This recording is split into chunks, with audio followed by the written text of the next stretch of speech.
To you, cherished viewers, you are welcome to the Koko Digest Morning Show. I am your host for today, Ayura Awuno. We're coming to you live from the studios of Clock TV. You can also catch us on GoTV channel 184, and if you're not in the comfort of your home, you can join us via social media, particularly on Facebook and YouTube. Just search for Clock TV, and then you can like, share, and subscribe to our pages, and then also join in the live stream. Now, here's what to expect on today's morning show. As we like to educate, inform, and entertain, we're going to be talking about some of the trending stories, like the guy who tried to steal a police car. Then we're also going to be talking about the baby that was found buried. We're going to be talking about the Ghana National Fire Service also coming in swiftly to, control the fires that were happening at the new KJTR shops. Then also, our president has addressed the nation and told us that the tricycles are not for ambulances, but they are for mobility. And also, we're going to be having some global conversations with regards to Spain giving some 500,000 migrants, some amnesty to be able to also work in the country as well. Now, on the lifestyle segment, we're going to be talking about the costs of owning pets. So if you're like me and you want to own a tiny, cute dog and all of that, you need to know what goes into it, how much it's going to cost you, how much of your time you're also going to be investing in. So we're going to be having the CEO of Legion Rottweilers coming to join us to educate us on that. So I'm sure you'd like to stay tuned for that. Then the business and sports segments will be bringing us news as always. And then we'll come back for an extended version of the online and print segments as we're talking about some of the big stories here on the morning show. But for now, let us prepare to be motivated for today.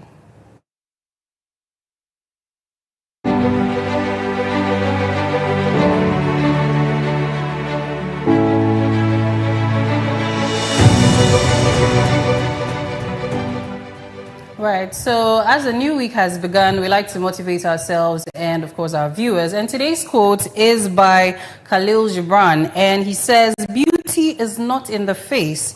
Beauty is a light in the heart. Beauty is not in the face. Beauty is a light in the heart." Now, this quote is just inviting us to reconsider what we instinctively label as beauty.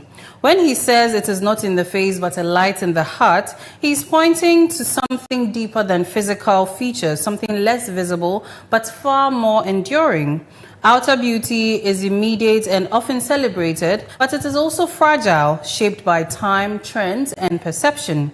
Inner beauty, by contrast, is rooted in character, the quiet generosity of spirit, the sincerity of one's actions, and the compassion that flows naturally toward others. The light Khalil Gibran speaks of can be understood as the energy a person carries, the way kindness softens interactions, how empathy builds connection, and how authenticity creates trust. Now, these qualities do not demand attention the way physical appearance might. Instead, they reveal themselves over time, often leaving a more lasting impression. In this sense, Gibran reframes beauty as something that's experiential rather than purely visual, something you feel in the presence of another person rather than simply observe. Now, his perspective also carries a subtle challenge. It asks us to look beyond the surface level judgments and to value what cannot be easily measured or seen. In a world that often prioritizes outward appearance, this idea shifts focus towards cultivating inner qualities that enrich both the individual and those around them. Now, in essence, beauty then becomes less about how one is perceived and more about how one exists, how they treat others, how they respond to life, and the quiet, consistent ways they bring warmth into the world. I hope that this quote has motivated you to look beyond what you see, look beyond the surface level, but look into the heart of the person, look into your own heart to see how much beauty you're bringing to the world around you. Up next is the online and print review with the weather report, also by Peter Nsia. Do stay tuned.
Yeah, welcome back to the Koko Digest Morning Show. And if you're just tuning in, it's time for our online and print review.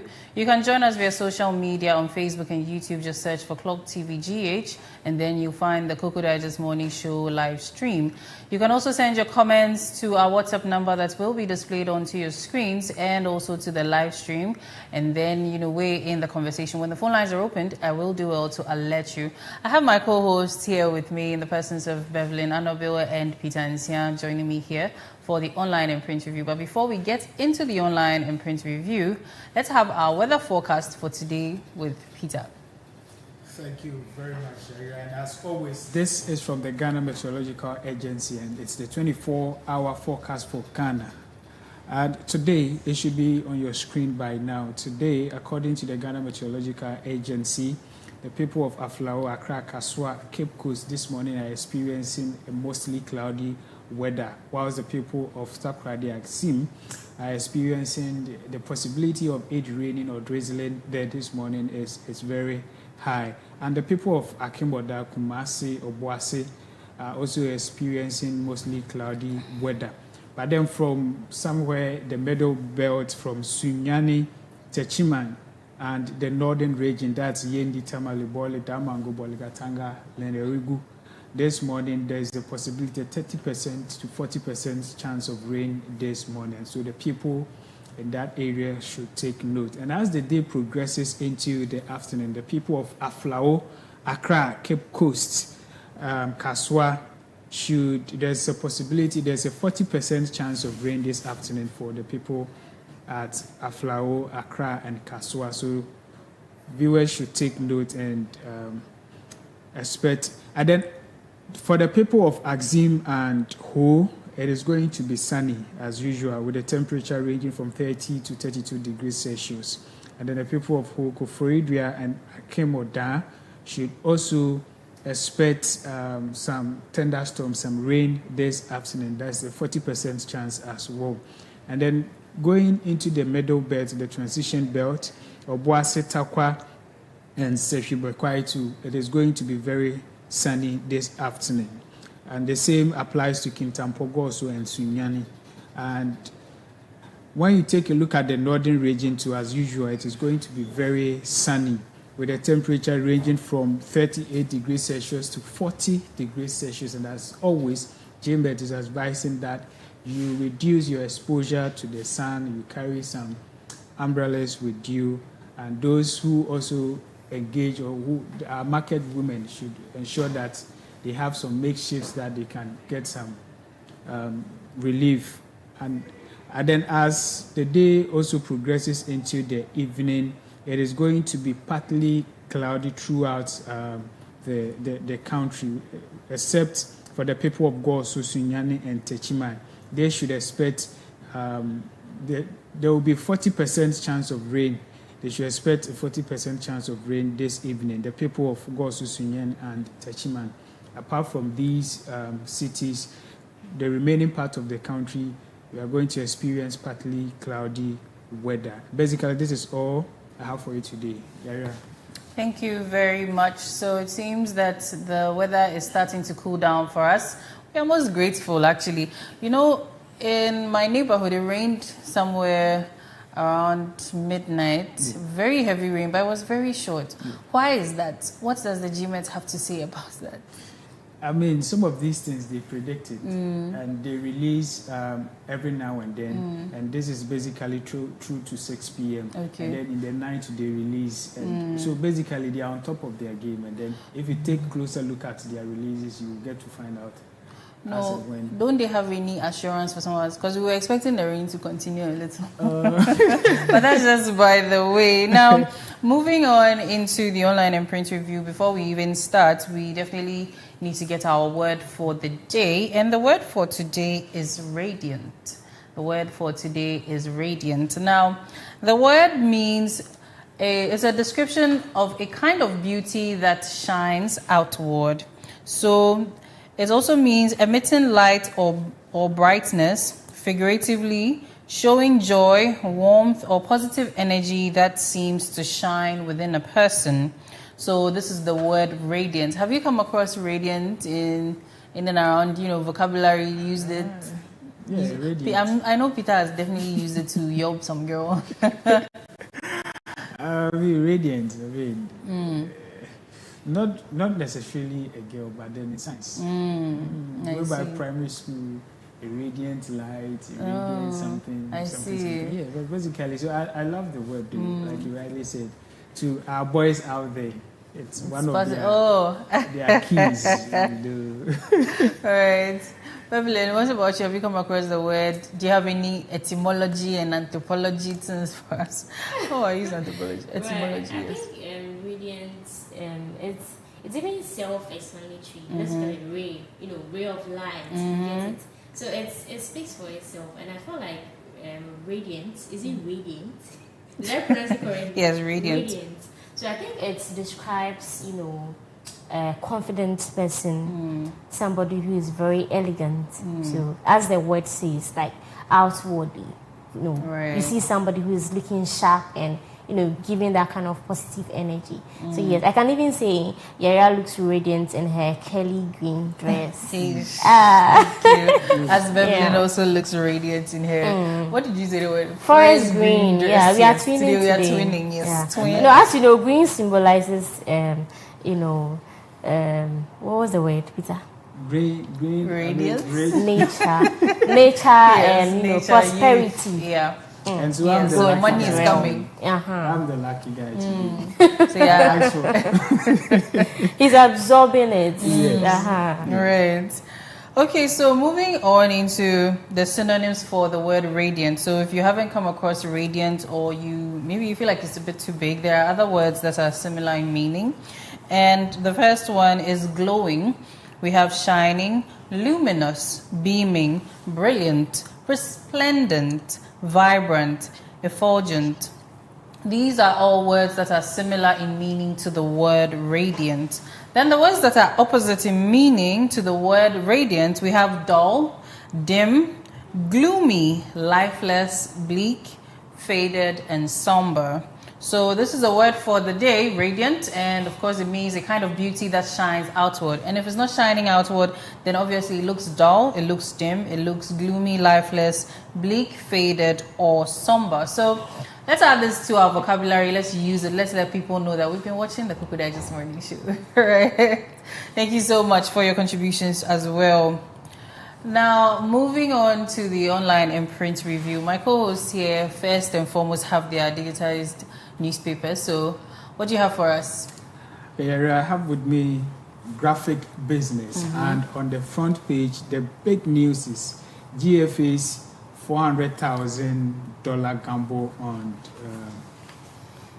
Carlos. I don't want to butcher his name. That's the current Black Stars head coach. And then we also have $20 million. Kires or something. Kires. Okay. Carlos Kires. We are Africans. It's not our fault. Yes.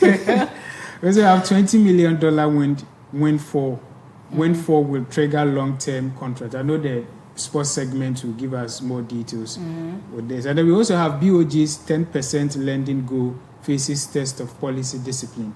We also have PPI rises to 1.5%. You also have MTN Drive GSE turnover surge. And let's stay a bit on the 10%. The 10%.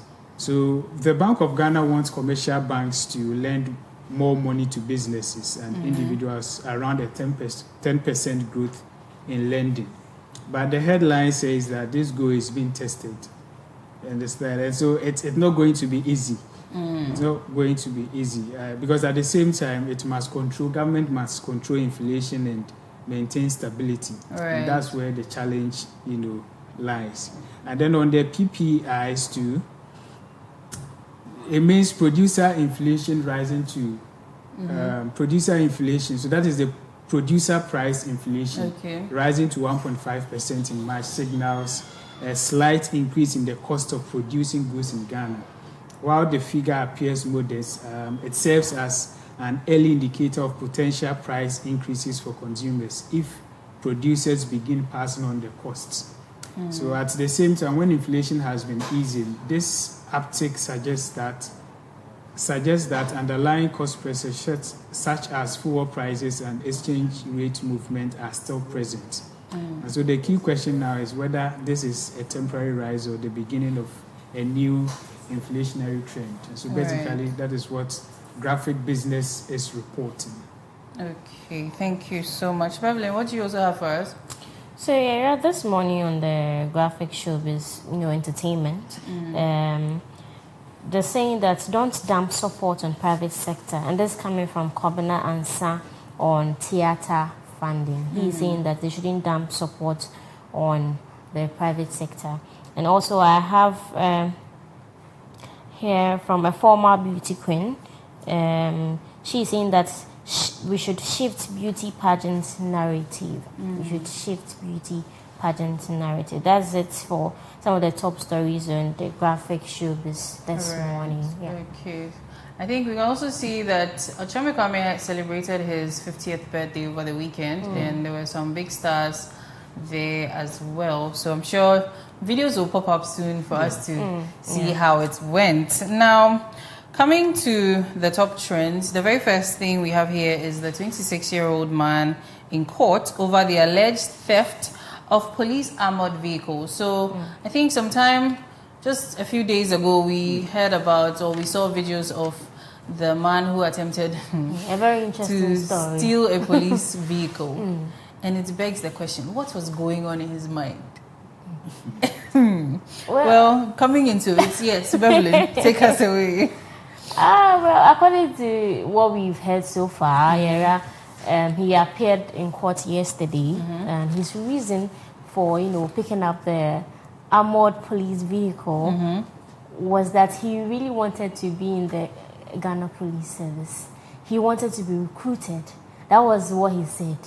Wow. Honestly, this is very interesting, a very interesting one for that matter. So as it stands now, he's to appear in court again next month, I think on the 4th of May. Yeah, so we'll know what the conviction will be. But then I asked myself this question: if you want to, enter the Ghana Police Service, is that the right approach? Like that's the question I asked myself this morning. Is that the right approach? That's the question we're asking this morning. Peter? I mean, like you really said, it's an interesting, topic. But then I don't like the fact that we are trivializing the issue. It's a serious issue, yes. This calls for security concern.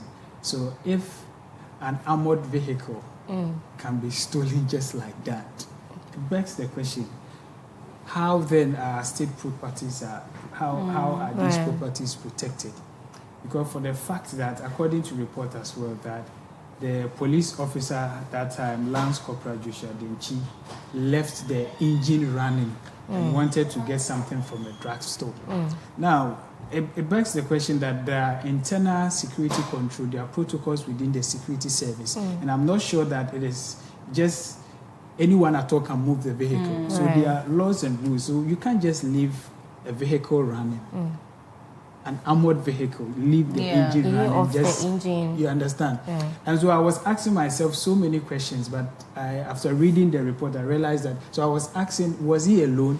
And I realized that the man was supposed to pick the vehicle, take it to, I think for servicing. Yeah. So he was alone. So you leaving the car at that time, I see it to be negligence, because looking at where that carrier placed to Imim, where the suspect was apprehended, it's like a 41-kilometer, drive. I heard he was with the car for like there was a 30 minutes, It was 1 hour, 30 minutes drive, before he was caught. So at that point, anything at all could have happened. Yeah. You understand? And so I think going forward, we shouldn't treat issues like this like a mere issue. It borders on the shoulders of security. It's a security issue going forward. So my issue is, what if he had used the car for a different thing at all? And so I think the Lance Corporal should be questioned. They should answer some questions. I was also going to ask the same question, that what happens to the police officer that was handling that vehicle? Because as a security service, the police service, you are supposed to be on alert at all times. Even, general car owners are advised to be security conscious when it comes to that. So why then does an enforcer of the law feel or deem it okay to just leave the car engine running just to go in and pick up? Because we know theft these days, theft can be so swift, you will not even realize it has happened. And so imagine, yes, you may be going to spend just about 5 minutes or less in the drugstore, and that 5 minutes would determine your fate. You could, it's just like even an armed robbery. You just went in there 5 minutes ago and you got shot. It's the same way the car just got stolen, and you are a security personnel, security officer of the law, and you are behaving this way. What then happens to the rest of us? Why is it that you feel that way? And then also, why does the ordinary Ghanaian think that they could get away with just going to take a car like that? Is it that because they've been doing it with other vehicles, you know, other saloon cars, they think that, okay, they can move up to a police vehicle? So even to add up, you know, according to research, Ghana records hundreds of thousands of crime complaints yearly. Over 177,000 cases reported a year. Vehicle-related crimes are significant.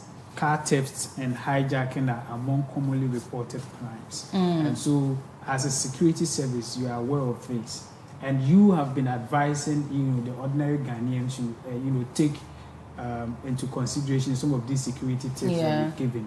And so, I understand when people say it is human error, but that human error shouldn't come from the security personnel. This is a state property, an armored vehicle. What if it was a planned something that this suspect had his people somewhere waiting? It could have turned to a disaster. And so I see this as a serious issue, and it should be treated as such. Now that the suspect is now in court, I think the necessary thing should be done in terms of the security. The Lance Corporal, they should be questioning, and then going forward, they should know who moves a security vehicle, the protocols that comes with it, and once you breach it, you should be held accountable, so that going forward, we wouldn't be seeing some of this. And like you rightly said, why on earth would you think that? Are you not scared to move a police vehicle? These days, I don't know where people buy their guts. Like the audacity. Because you are trivializing everything, like you said. He said that he wants to be part of it, and that's warrant. That's not the right approach. So honestly, even now, this whole scenario makes everybody question your character as a person. As someone who wanted to join the police force, yes, you did not get the chance, and your next line of reasonable action was to hijack a police vehicle. How then would you even get to be recruited if there is a chance? See, this particular issue has sparked a whole lot of conversations on social media. I mean, people are even starting to think that this guy is not in the right frame of mind. Because what right-thinking person, what right-thinking person would, you know, try to hijack a police vehicle?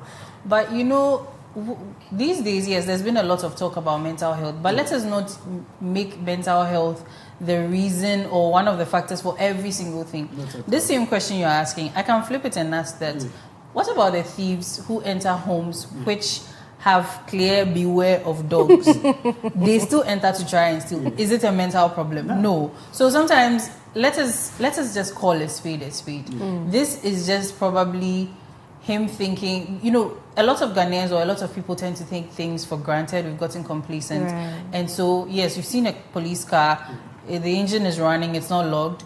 What will happen if I steal it and I speed? Nobody will catch me. There's no other policeman here. These are some of the thoughts that probably went through his mind. He thought he could get away with it. And like you said, it was about 1 hour, 30 to 40 minutes before they caught him. Is it so when they see him speed, they'll be like, oh yeah, this guy is fast. But then some of these thoughts, I mean, it's serious. See, I think there's more to this issue. It could be an organized crime. Maybe the police officer was being trailed or something, and then maybe maybe a group of people, he just didn't pick his friends up or something. There's a whole lot that could be possible. But then again, one last question before we move to the next thing. Does that mean that internal security awareness in the police service has to also be questioned? Because if an officer is behaving this way, does that mean that maybe they don't get refresher courses on security training or something, or awareness, or it's just plainly human error? We shouldn't say it's just human error. There's more to it, like you rightly said. There's something wrong. There's a gap that needs to be addressed. Because today we are talking about vehicle. Tomorrow, it could be a weapon, sensitive, equipment, or some vital information. Right. So we shouldn't say that it's human error. In as much as like we are bound to make mistakes as human, some of these things we shouldn't let them happen. And so I think that. Internally, like you rightly said, there is something that needs to be done to ensure that this doesn't happen again. Because, like we stated, if a whole armored vehicle was stolen easily like this, how much more, I mean, we are not safe. You understand? Yeah. And again, this issue needs to be spoken about, or this issue needs to be dealt with very, very well, rigorously, because what if there were weapons in it? Exactly. And then instead of stealing the car, this guy probably picks up a weapon, it's probably loaded, and then goes on his spree. Yeah. Now, when we trace the cause of this issue, it will have to come back to the police officer because he left the car unlocked. Yeah. And it will look like we are blaming the police officer, but then also, yes, some responsibility goes to the perpetrator, but it's a cause and effect thing. If the car was not left unlocked, then we wouldn't be seeing this. Exactly. Anyway, we're hoping that there will be some, restorative measures and some punitive measures for both parties involved so that we don't see this happening. Even though we know that maybe the policeman also thought, oh, if you see police car, why would you want to enter a police car? Yes, but there are people who are bold enough, and we've seen a clear example. Now, the next story is a very sad one, and this is about the newborn found buried in the Kwesimintim Zongo, and the suspect is unknown. We have a video. Let's take a look, and then we discuss.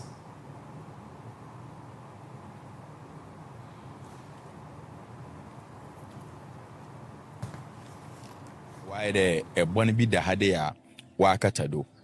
A bonny wing on yada would ya breza na would ya bancho, or a nipa in a way to bon one in ashin, or a fraba wow and fofor. Na and a pay the minya quarter bibi them we si waha and a mate one among maba.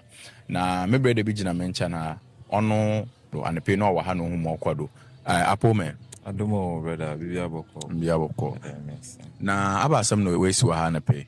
What's in the air moment they about to do? Papa now had it and every day be a man and no had it. I did know who do be a tutu hand over boy and a man and then Kayam Moshe, Molokodo, Wahadi. Nay, we are doing be assassin tea, or be no dear Druby, Abashaw. You're two in your question, no, yeah, ba. Wow. Fakataba.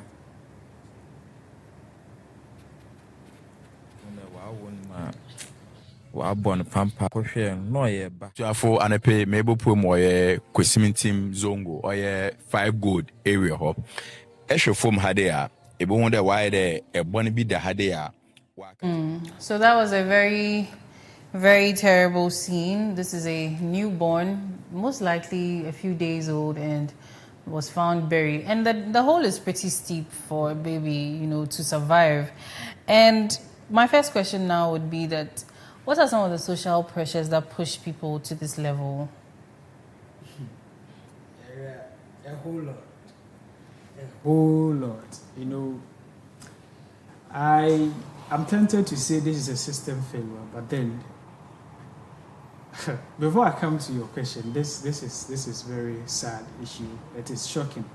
But beyond this, it goes on to tell us how deep, the issue about child neglect, abuse, and the vulnerability of children in our society is currently.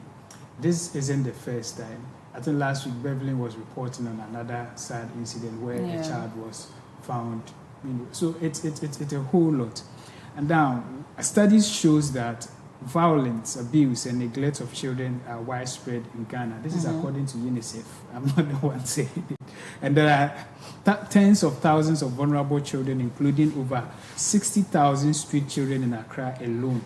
This, when you search, this is the source is Wikipedia. And then the law even criminalizes Abandonment of Infant under Ghana's Criminal Offences Act. This is according to Yoko. And so we have all these laws. We have the data showing that this is what is actually happening in Ghana.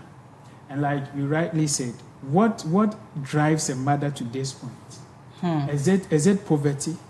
Is it stigma? Or unwanted pregnancy? Now, talking about the social vices, I mean, you can all attest to the facts, what is happening on social media in terms of, relationships, in terms of, sex education itself. There's been, should I say, currently you don't get to hear of, sex education and what have you. Yes. And then because of some of our culture and some of our beliefs like church and what have you, parents are neglecting their responsibility as parents. You understand? No parent would want his or her daughter to, find him or herself in a situation like this, especially in your teens or even before marriage. But I've been saying that whether you like it or yes, you don't wish that for your daughter or son to even come back with that thing. But once it happens, you have to sit down with your child and talk to the person. Now, you rightly said, there's poverty. There's some people are facing abject poverty. They can't even,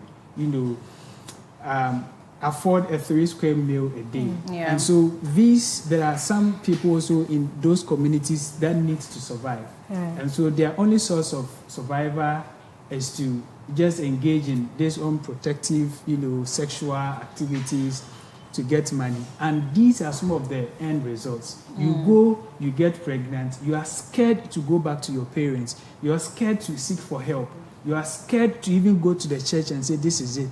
And so what happens is that it's either they abort or they wait, give birth, and throw the baby away, which is illegal, which is an abuse and a whole lot. And so I think that we've got family, we've got society, we've got churches, we've got government to blame for this. There are so many social welfare departments, like the Department of Social Welfare, and then we have the Livelihood Empowerment Program. We also have, National Health Insurance to help, these young women, these young pregnant women, to ease the burden on them. But accessibility is something we are not seeing.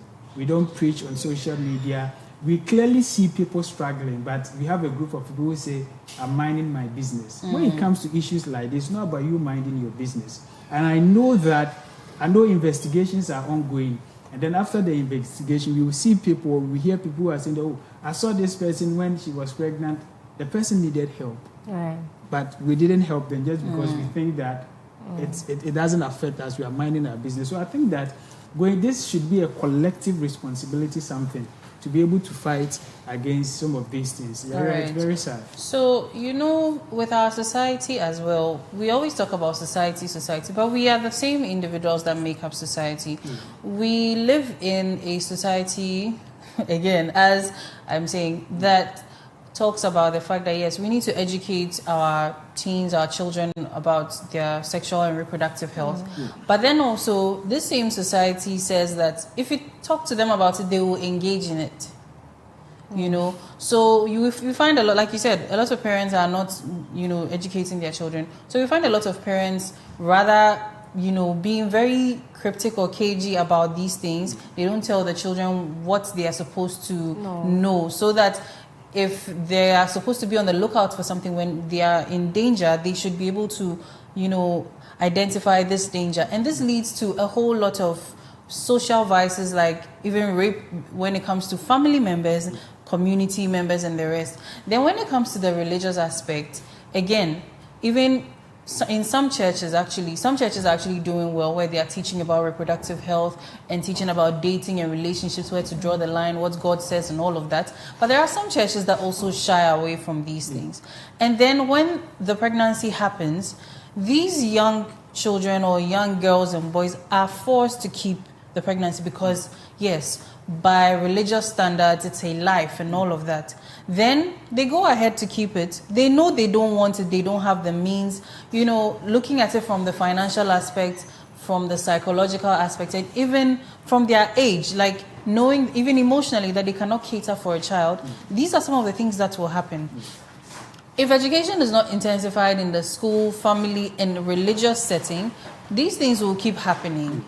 Because why are we as a family unit still treating rape in 2026 as a family issue? Oh, let's not bring shame to it. But the shame has already been brought, and now there are consequences. What happens if this child had been educated about one or two things to know that no, this person is going to take advantage of you?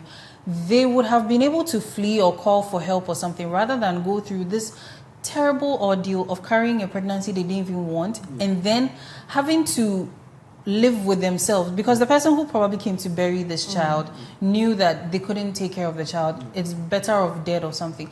Imagine the toll it's taking on the person. Honestly, I'm just taking it from that aspect, though, that's because a possibility. As of now, we haven't been told whether the burial was done by the biological parents of the person, or even if the baby was stolen and buried. Because we all heard from last week's story that where was the like baby was carried out from there. there. But if this happens to be a child abandonment something, then it means that the corporates, have to be, arrested, just as the law says. Because this is a child, and the child has, prospects. This is a baby we are talking about, and they have the right to live. They have the right, to be developed. So if you cannot take care of a child, why don't you probably take the child to an orphanage or something, social protection, where the child can, be taken care of, rather than, just abandoning the child somewhere.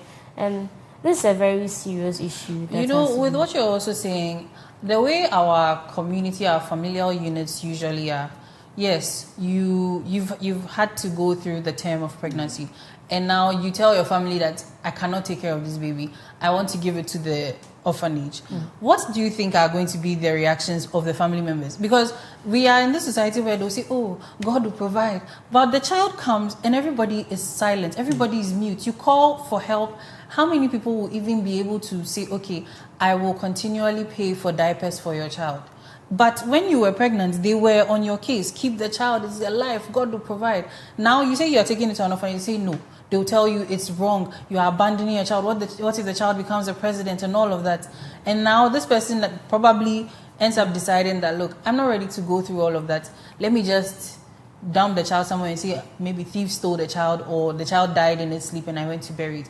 There's a whole lot that could contribute to this particular situation. This is how our society is behaving towards young mothers. That is why I think social welfare have to up their game in this, because hardly would I haven't even seen social welfare educating people. Yes, we know like some of the kids are teenagers and everything. Like they want to explore, they want to have a feel, and then at the end of the day, they end up bringing out unwanted pregnancies and all of that. But what should we do? Okay, now they're experimenting, like they are doing it. So what can we do as a society to help these people?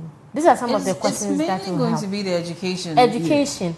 Okay, fine. You can decide to educate them, but they will still continue to do it. So the education is not to say stop or don't stop. It is to let you know, if you go and indulge in this activity, it is not a TV that will come out. So this is how to protect yourself, assuming you decide you want to proceed. If you do not protect yourself, you are to blame. Because if they don't know these things, they will still go and do it, because teenagers are at that age, and we cannot even tell if it's a teenage mom, if it's an adult. But then also, information, as they say, or knowledge is power. So if they don't know these basic things and they go into it, these things will still happen. But if they know, they are more likely to protect themselves. As we've had the system of free condoms being given out at a lot of events everywhere and all of that.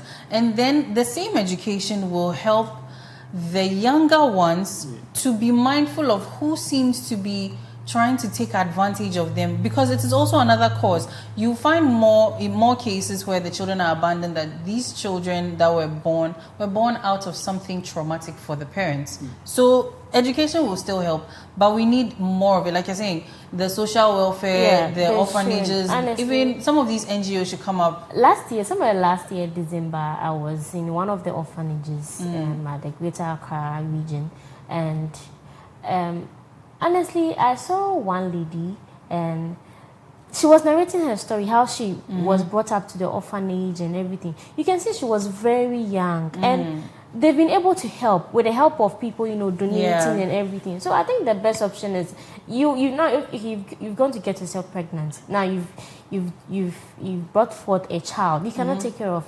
Just locate an orphanage. I think that would help. And if the social welfare would also preach, okay, they can also go, like, we can help them, the media houses and, people who can, broadcast and everything. They can send the children there rather than just in Ghana leaving them. How much help and resources do they even have? We need to clip it at the roots before it becomes a whole problem that now orphanages are being overpopulated with unwanted children. Yes. It's going to be another issue. Yes, and that has been my problem. Once you engage in sexual activity, pregnancy is inevitable. And so my issue has to do with society, our community, and our parents. Now, like I rightly stated, what is the reason why if a teenager gets pregnant, she feels so scared to inform her parents, community leader, or even head of churches or box? Stigma. Because of the stigma. And we say our culture and what have you. But the issue is that in as much as no parents wants this kind of life for, their girl child or something. Once it happens, some parents are capable. They can actually take care of the pregnant girl and the unborn baby and whatever. But they are looking at what the community will say, what the family members will say, and because of that, they will abandon the child. And that is where now we are talking about other external help, the pressure coming to. So I think that parents going forward, you say, any good now, so you chose a day. It has come.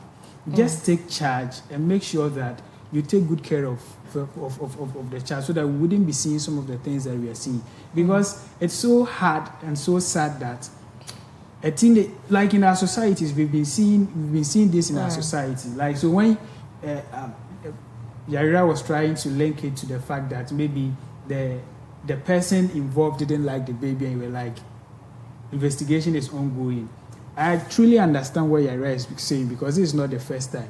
And in our various communities, we've been seeing it. So I think that parents should be responsible. Communities and churches, we should change the narrative about teenage pregnancy. There are some churches that even when you get pregnant, they just they just leave you off. Which is not that's fine. What they do. Which is not fine. And so that little girl, that young girl of 18 or let's say 16, 17 years back, by mistake, 12. Gets pregnant, and this girl or lady is so scared to inform her parents, talk less of informing any community leader because of the stigma. So what this girl decides to do is either abort it, which comes with risk, or decide to run away, go give birth, and dump the baby and come back as if nothing happened. This is so bad, and a whole lot of young girls are dying out of this thing. So I think that, like I rightly said, parents, communities, and churches should come. Now, in terms of government is doing a whole lot, but the issue right now is access. We have these departments of social welfare, we have the Ministry of Gender and what have you. These institutions exist to help the needy, but the access now has become the problem. And also, like I rightly stated, we're saying that we are minding our business. Sometimes when you see an issue like that, maybe you are not in the position to help. Direct the person to the right source, the right institution to ask for help, so that some of these things will be a thing of the past. And I have some practical solutions for like short term. Okay, I think that, take us through it quickly. So I think that there should be emergency confidential, helpline for pregnant women, so that in case you are found in such a situation and you don't have any help, you can call to reach out for the authorities to actually help. I think that it is safe because it's just phone in when you call, and then they will dispatch people to come and find out how serious it is. I think that is better than you staying on your own. And I think that removes fear as well. And I think there should be safe reporting points in communities. Every district should have clearly known places where young mothers can walk in and seek help, especially health centers, the police service, the Department of Social Welfare, so that it will be easy for them. And then we also need stronger community involvement, like I said. people shouldn't mind their businesses. I mean, at the end of the day, I know some young people some young women who got pregnant at the age of 16, 17 years. Okay. They were able to, pass through. They gave birth, and they are still pursuing their dreams. So all that I want to say this morning is that if you're a pregnant mother and in distress, help exists. Don't kill yourself or kill the baby. Once you do that, the law will come for you. Thank you so much. So also the education should not just be the reproductive health, but it should go forward into psychology, into the finances, and let people know what exactly bearing children entails, so that people will be able to make better informed choices. Now, for now, we're going to go on a break for the online and print review to make way for the other segments to come in. Up next is the lifestyle segment, where we're going to be learning about the cost of owning a pet. And if you're like me and you want a nice little dog, just stay tuned for that, as Bevelyn and her guest will be educating us. We'll be right back.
Good morning to you, and you're welcome to the Koko Digest Morning Show this morning. My name is Annabelle Bevan Ajabia, and this morning we are having a very real talk, a real conversation on the show, one that you would like to be interested in, especially as a pet owner or a future pet owner. And when we talk about pets, it's not just about showing love, feeding the pets. It's all about responsibility.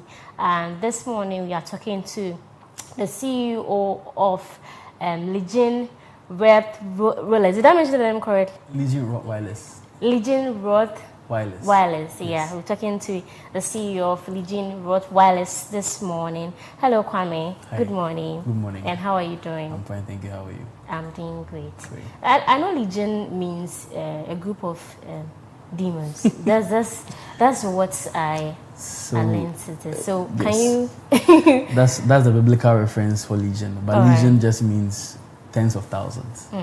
Yes. So we are trying to say that we are putting out tens of thousands of Rottweilers. Right. So at what point do you realize that yes, this is what I want to do? This is what I'm interested in. So I've always been an animal person. I've always had a pet growing up. So 10 years ago I decided that I'll take this seriously, and then here we are. So let me start from the very honest place. When people decide to get a pet, what do they think? Because we come from a society where people don't really love to go with pets. Right. Okay, so first off, let me talk about Legion Rottweilers. We are a Rottweiler kennel based in Accra, Ghana. Right. We are into, we consult for people who are, confused about what kind of pet to get. If they decide on a dog, what kind of dog to get, dogs that suit their need. We import pets for people, and then we also export, dogs to other African countries. The question again, and then let's take it from there. Right. So when people decide to get a pet, what do you think they usually, underestimate like the most?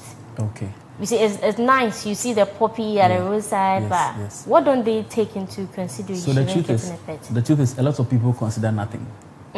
Right? They adopt a pet by accident.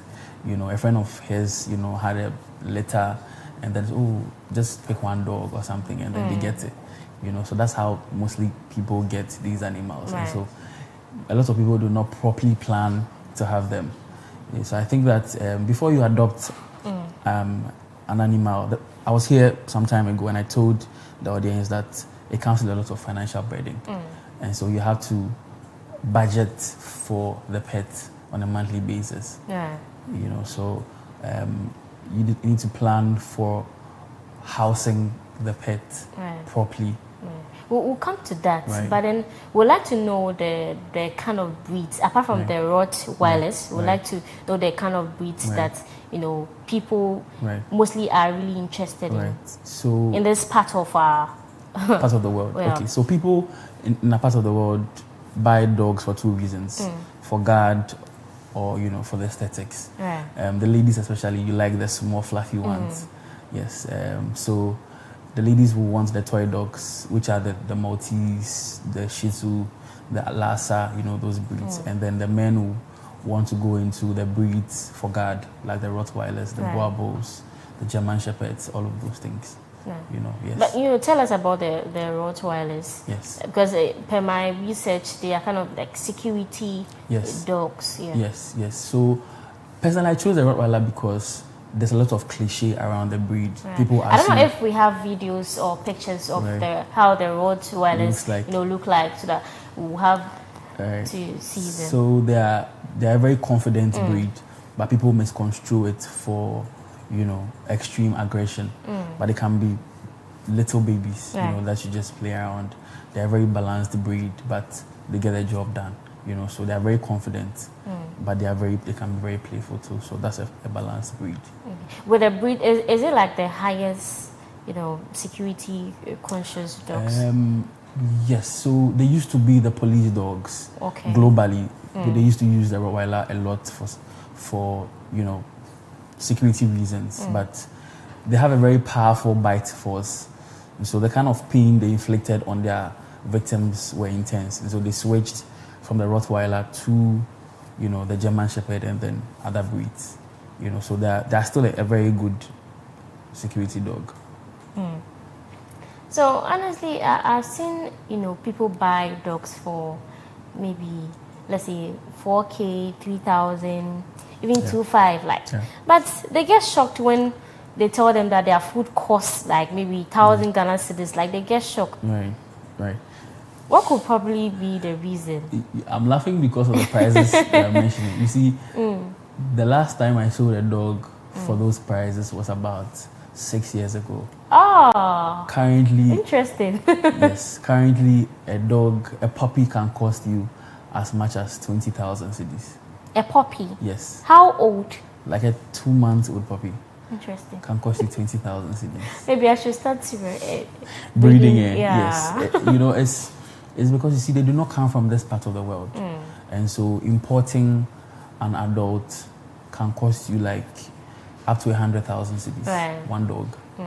So if you want to breed such a puppy and sell such a dog and sell its puppies, the value, is a little on the high. And then of course, running a kennel, feeding these dogs is also very expensive. You see, there's a bag of dog food over here. This bag of dog food will cost you between 800 to 1,000 cedis. Wow. For this, yes. Interesting. For this, So maintaining them can be expensive. You made mention earlier that you import the Rottweilers. Yes, you yes, import yes, them. yes. So, looking at the weather conditions, like here in this Yes. part of our Yes. world, is Yes. it like how do I? Is it safe for them? Yeah, is it safe for them? Yes, it is. There's something called acclimatization. Okay. When they come in, you need to create a similar. So, you need to import. First of all, you need to import them in a season that is close to what we have here. So like in the summer, that's when we bring them in.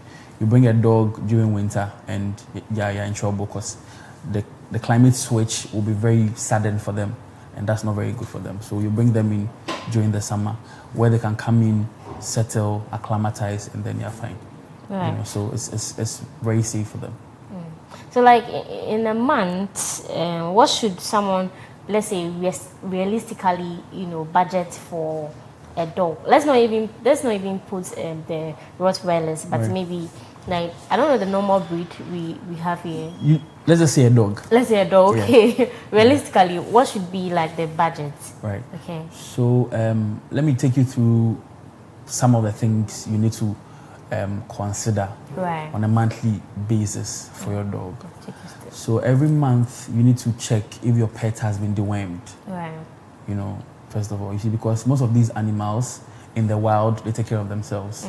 But once you domesticate them, you need to do that yourself because they're exposed to herbs out there that they chew to, clear their guts. But when you bring them in here, you need to make provision for them. So every month you need to ask yourself if I've dewormed my dog. That's one. Every month you need to check if your dog has any parasites on it. Ectoparasites. So flea, ticks, you need to watch out for those things. In our environment, unfortunately, it's an endemic space for these parasites. They're everywhere, and they bring a lot of negative impact on our animals. So you need to check if your animal has flea or ticks. You need to deworm it, and then you need to ask yourself if the animal is due for vaccination. So those are the three main things that you need to make sure that your animal has gone through. So the vaccination is annually, okay, but you do it once a year for the vaccination. But you need to ask yourself every month if it's due yet. If it's due, you get it done. If it's not, you wait for when you have to do that. You've actually jumped to the latter part of the I have. Don't worry, the whole conversation. But then let's still go with the flow. So where can some of these animals be checked? Let me put it this way. Right. So we have fantastic veterinary doctors in Ghana. You see the canine space or the pet space in Ghana is very big, right? A lot of people unfortunately do not know about it yet. But until you get a dog, it's like when you buy a car, that's when you start checking fuel prices. Right. So until you get a pet, you do not know that it's a pretty big space. So there are very good doctors, there are laboratory services where we run our tests for these animals. So there's proper healthcare, and there are veterinary services all around.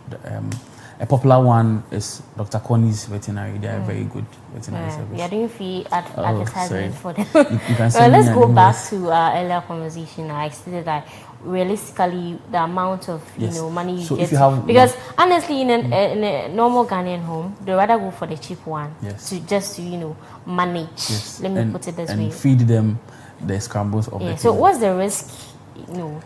So realistically, if you have one dog, it can cost you up to about 2,000 cedis to take care of the dog monthly. If you want to take care of it properly, it can cost you up to 2,000 cedis. Interesting. Yes. And now let's come to grooming. Okay, like grooming the dog. You see some dogs and they are very much well kept. Yeah. How often should a pet owner take grooming? Yeah, seriously. Okay. How often should it be? Like once in a month, 2 times in a month? Okay, it depends. It depends on how exposed the animal is to the environment. But ideally, once every 2 weeks is ideal. Just so you get the chance to check the animal and make sure it has no parasites. So most of these shampoos we use for bathing the dogs have what's it called? Chemicals that treat ectoparasites. So specific shampoos. Yes. Oh, I should have brought one. Sorry. So there's the shampoo for the animals. That treats some of these things, and then you also get the opportunity to make sure it has no parasites. So it's also a bonding period between you and the animal while you groom the animal, bathing the animal. Let me take this opportunity to educate the public on how to properly bathe a dog. If you want to properly bathe a dog, you don't just use the shampoo on the dog and rinse it right after. It's not like a human where you just, bathe and then. If you want to properly bathe a dog, you first of all, make sure there's water on the dog and it's wet enough. And then you use your shampoo. You use the shampoo on the dog. Whether you're using sponge, whether you're using your hands, you just make sure that the shampoo stays on the animal for about 20 to 30 minutes before you rinse the shampoo with water, just so that the chemicals in the shampoo that are supposed to take care of the parasites will have time to work on the animal. So people just use the shampoo on the animal and they rinse it immediately, just like the way human beings do our bathing. But that's not how it works for the animals. Well, since we are talking about hygiene, how important is hygiene for the dog or for the animal and to you, the pet owner as a whole? Yes. So hygiene is very important. For the dog, just so it stays healthy, and for the human, so you save some money. Because if the dog is sick, you're going to spend a lot of money on the animal. And then, of course, when the animal is not happy, you're not happy as the owner too. So making sure that their eating bowls and their drinking bowls are clean. You give them fresh water on a daily basis. Maybe twice a day. You can change their water twice a day just to make sure they have fresh water to drink. And then you feed them fresh food every day. People put food in their dog bowls, and until the food is done, it might take 2-3 days for the animal to finish eating all of that. So every day make sure the dog is fed fresh food. Samuel. When it comes to the Ghanaian home, they like to feed the dogs with their, how do you call it? Let's say leftover food. Is it ideal or healthy for a dog or the animal? Let me put it in general. Yeah, it's unfortunate, right? Because animals have different nutritional requirements than we the humans, So that's why people use these formulated foods to feed the animals. But if you feed the animals your regular banku and your regular kinky or your regular rice, whatever, that has spices that do not help the health of the animals. Do not forget that most of these animals come from the wild. and they don't eat salt in the wild.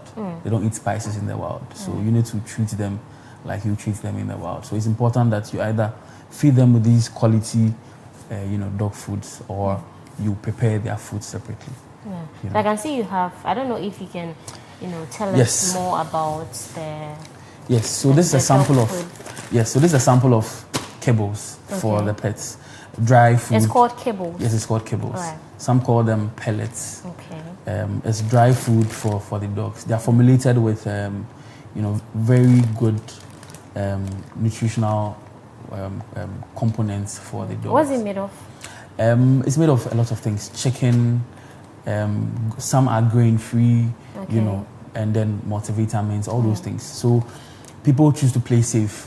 Instead of maybe cooking chicken for the animals, they just choose to feed these things, these ones, and then, which are also very good for them. I also brought in a sample of some dewormers. So this is what some dog dewormers look like. How often should are they be they dewormed? supposed to do the deworming? Okay. So when a dog is young, monthly basis, maybe so between a month and 6-7 months, it should be dewormed on a monthly basis. When the dog hits a year, every quarter is fair. But you can choose to do it monthly, so just so the dog is free from these ones. Right. So you need to know the weight of the dog, which is very important. That's how you know which quantity of dewormer. The weight of the Yes, dog. the How weight. do they do that? You go to the vet? Yeah, you go to the vet and then, it's weighed.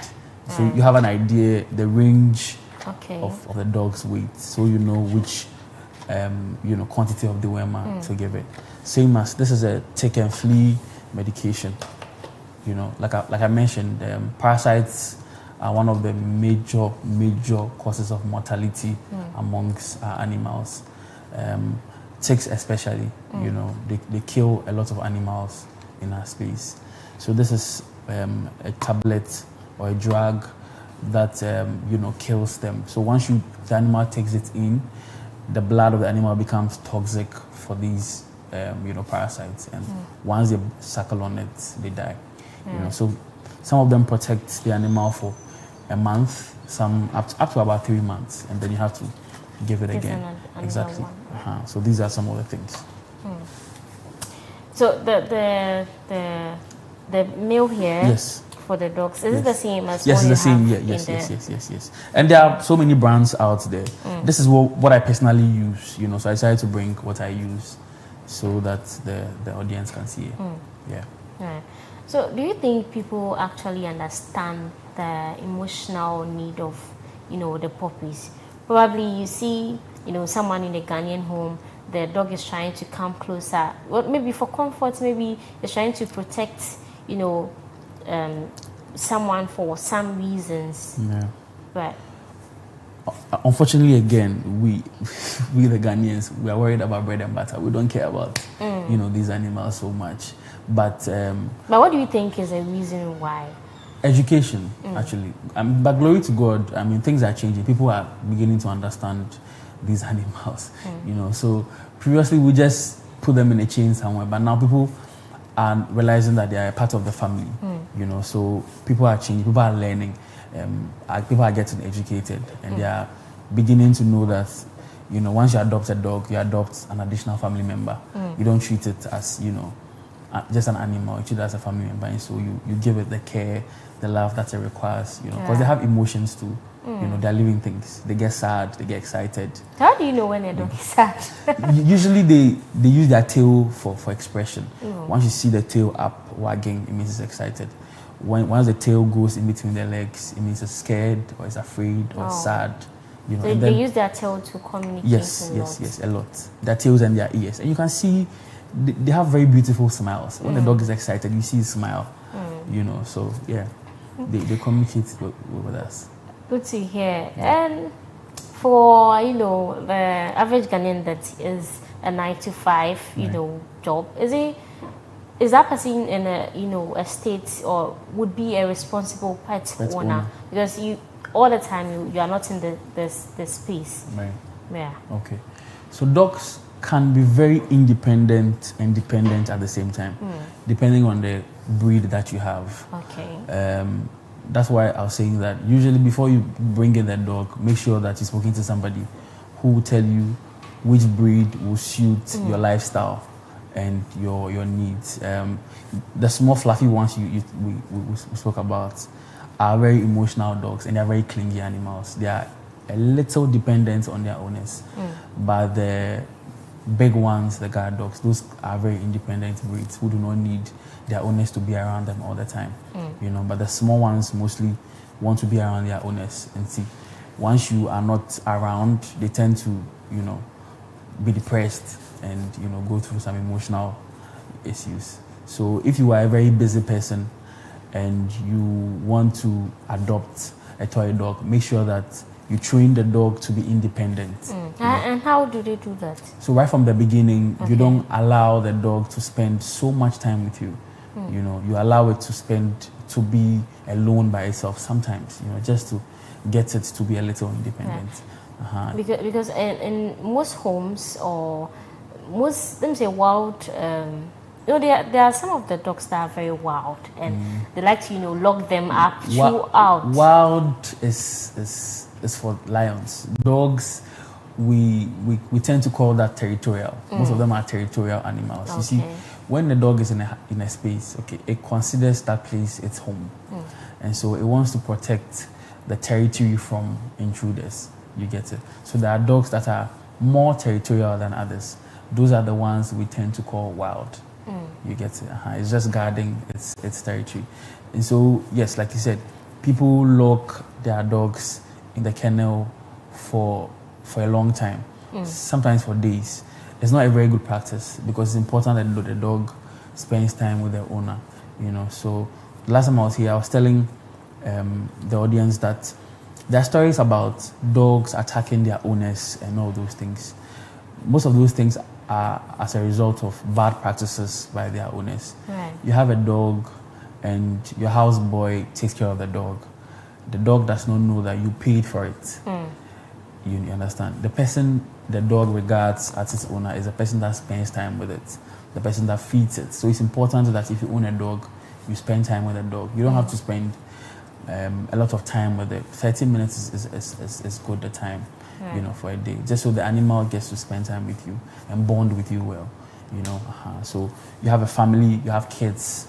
Make sure that the kids have met the animals, the kids know them, because if they do not meet them and they meet them on a bad day, the interpretation is these are intruders. And so once you're an intruder, I have to protect my space from you. Right. And those are the issues that the cases that bring dogs attacking. The narrative that will go out there is the dog has attacked the owner, but the story will not be properly told. Right. Yeah. Thank you very much. And I think we have a few comments here. Let me read the first one. So this is coming from Prince, all the way from Ashaiman. And he's saying that which pet is the easiest and cheapest to maintain for beginners? Wow. That's an interesting question. He's saying cheapest to maintain. Every pet you can get, pets are like cars. You can get a Corolla and you can get a Mercedes. Okay. So for dogs, you can get a dog that is very affordable. And you can get a dog that's very expensive. Of course, the quality will differ, so a small saloon car is not the same quality as an SUV. Right. So for any pets that you're looking for, you can get an affordable one, where you can start with. And then once you develop the passion properly, you can go for an expensive one. So a dog can be affordable, a cat can be affordable, a bird can be affordable, But it depends on the particular breed. the quality of it Right. and the breed that you're looking for. Right. So I have a few more comments. This is from Ibrahim from Ima, and it's saying, is it wrong to keep a pet mainly for security or not really for emotional reasons? And another one is coming from Daniel from Achimota and saying that if a dog bites someone, who is responsible, the owner or the dog? And interesting questions. And I have another one from Akosia, all the way from East Legon, and she's saying that what do you do when a dog keeps destroying things in the house? Because replacing furniture is not easy. This is coming from Akosia, and we have one from David from Tema, saying that can pets bring diseases into the house, especially if you have children? That's what David is asking. And if you remember, let's do it bit by bit so we can get a feel of. Okay, so the person that said, her dog keeps destroying stuff at home. So most of these dogs have a lot of energy. Okay, it is the abundance of it that make them destructive. Okay. So those are the reasons why we walk these animals. You walk them to while away some of these energies that they have. Okay. Because, for example, a Rottweiler is a working dog. They want to work, So once you don't make it work, it will look for work to do. So it becomes destructive. Right. Okay. And another thing is that we should see them as our children. When kids are growing up, they pick up stuff. They try to do stuff. There are ways of correcting them.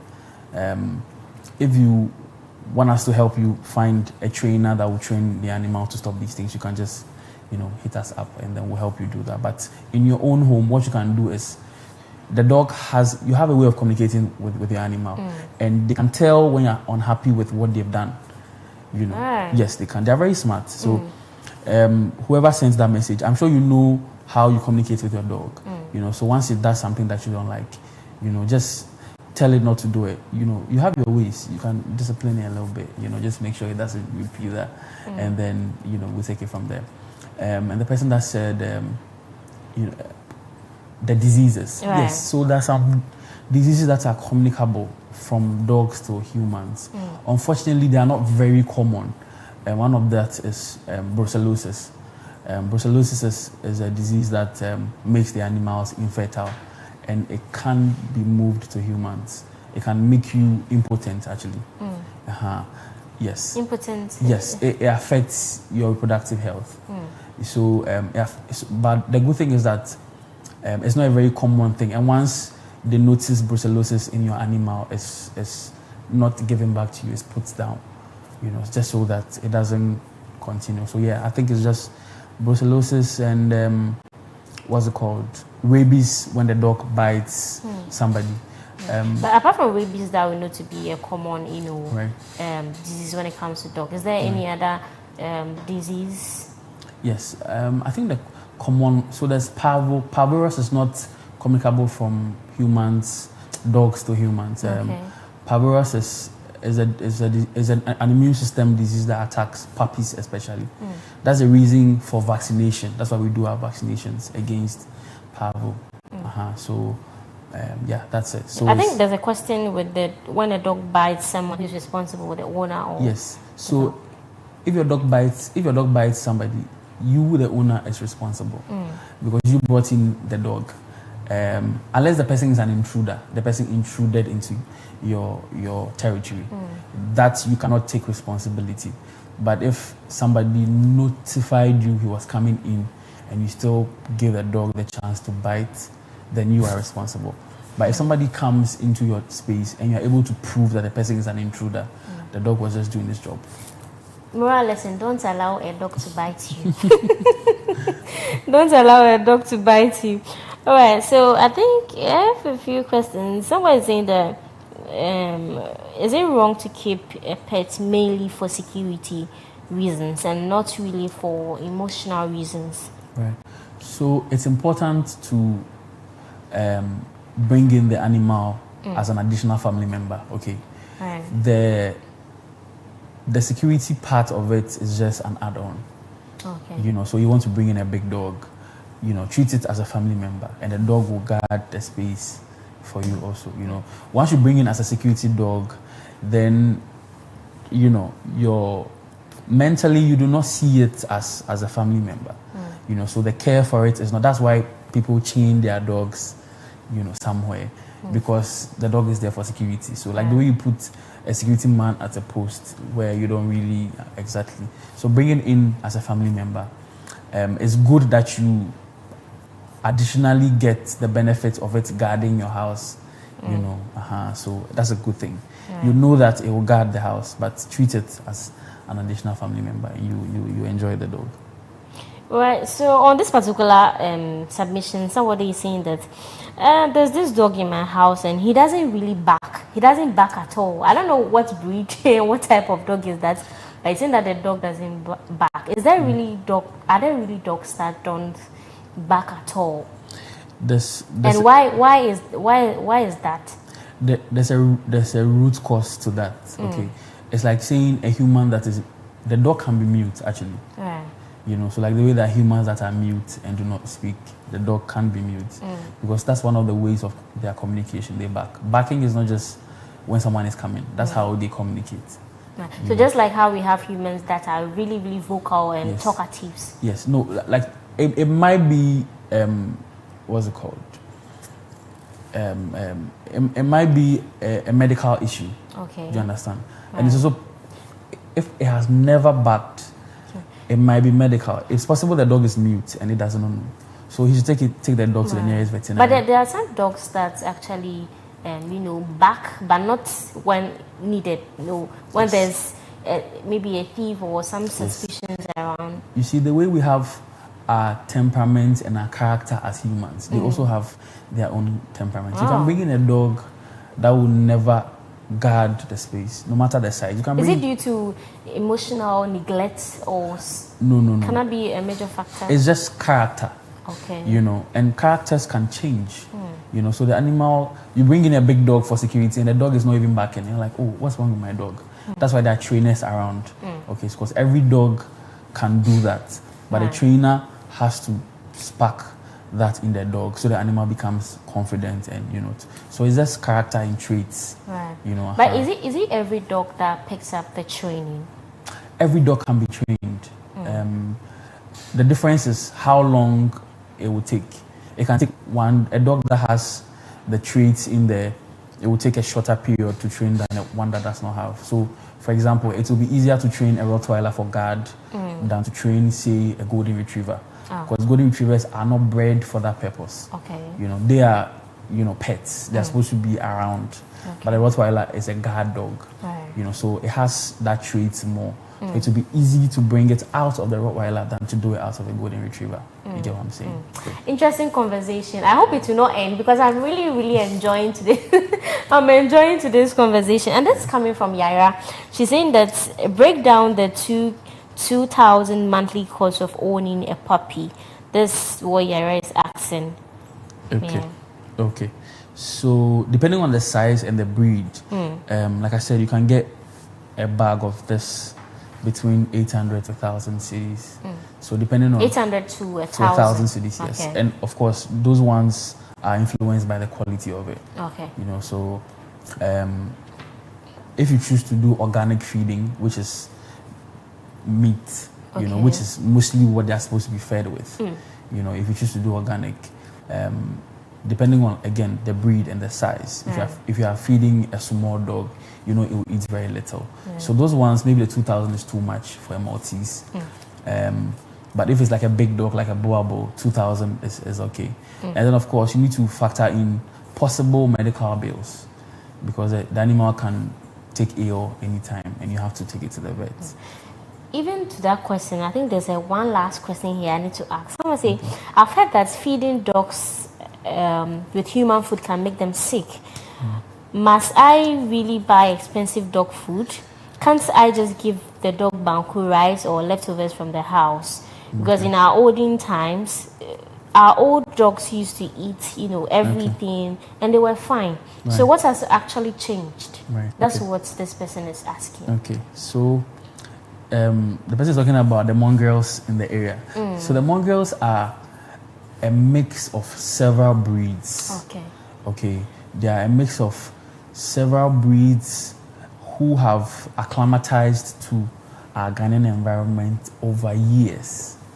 So for them, they're like us. You can feed them, what we eat, and they'll be fine. But these foreign dogs are bred in a different environment. Most of them were bred out of, wolves. Some of them have been bred. Some even claim that there are breeds that have lion genes in them. So they've been bred out of different things. And again, like I said, some of them are bred out of wild animals. And in the wild, they don't eat salt, like I said. They don't eat sugar.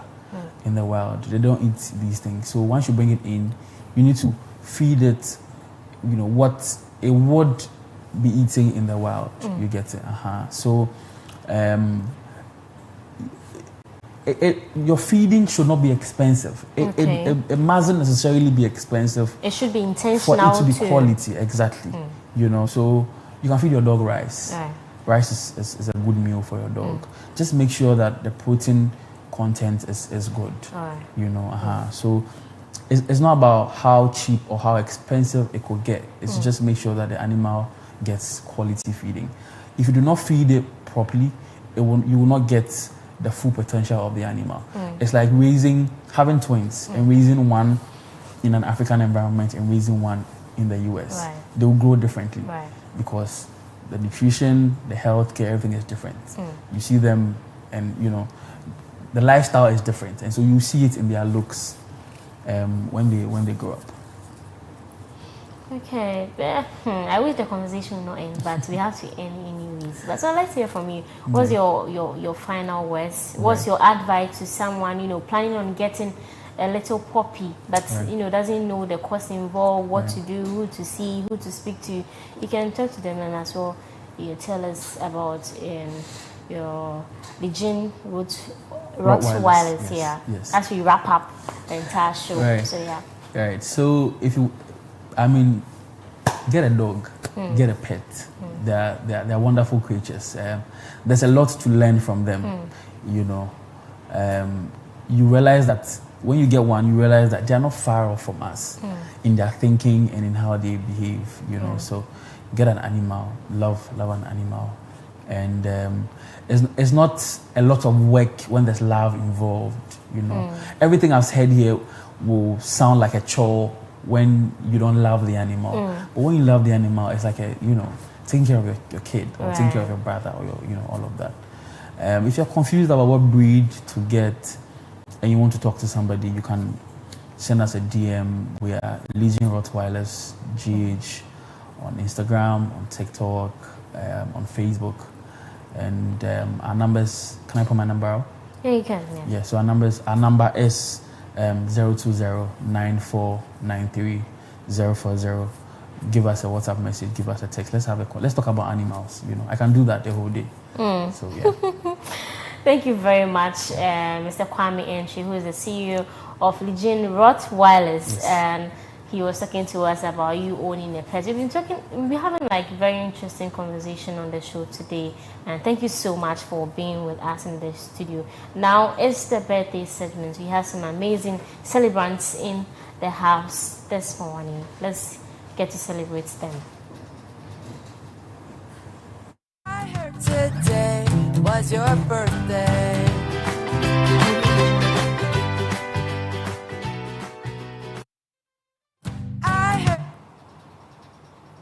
And so this is from Clock TV to Ruth. Happy birthday, Ruth. More grace, more growth, more good vibes. Enjoy your day to the fullest. Happy birthday to you, Ruth. And I'll visit the third floor to come for my birthday cake. This is also coming from Uncle James, says that to forgive Nana Ikea Forsen. Happy birthday coming from James, to forgive Nana Ikea Forsen. And he's saying that happy birthday to my shining star. Your big hugs, goofy dances, and beautiful smile light up my world. Never stop sparkling. Love you, bigger than the sky. Happy birthday to you, forgive, coming from your Uncle James. And this has been the lifestyle segment on the Koko Digest Morning Show. Once again, my name is Annabelle Blevin AJB. And today, the lifestyle, we've been talking to the CEO of Legion Rottweilers. So yeah, this has been the conversation on the show. And know that, rearing or taking care of a pet is not just love. It's all about responsibility. So yes, if you want to, take care of a dog, just know the cost involved. And if you missed this particular show, you can visit Facebook and YouTube so you can have the whole conversation. The show continues from here. Do stay tuned.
Hello, lovely viewers. Good morning and welcome back to the sports update segment on your favorite morning show, the Koko Morning Show.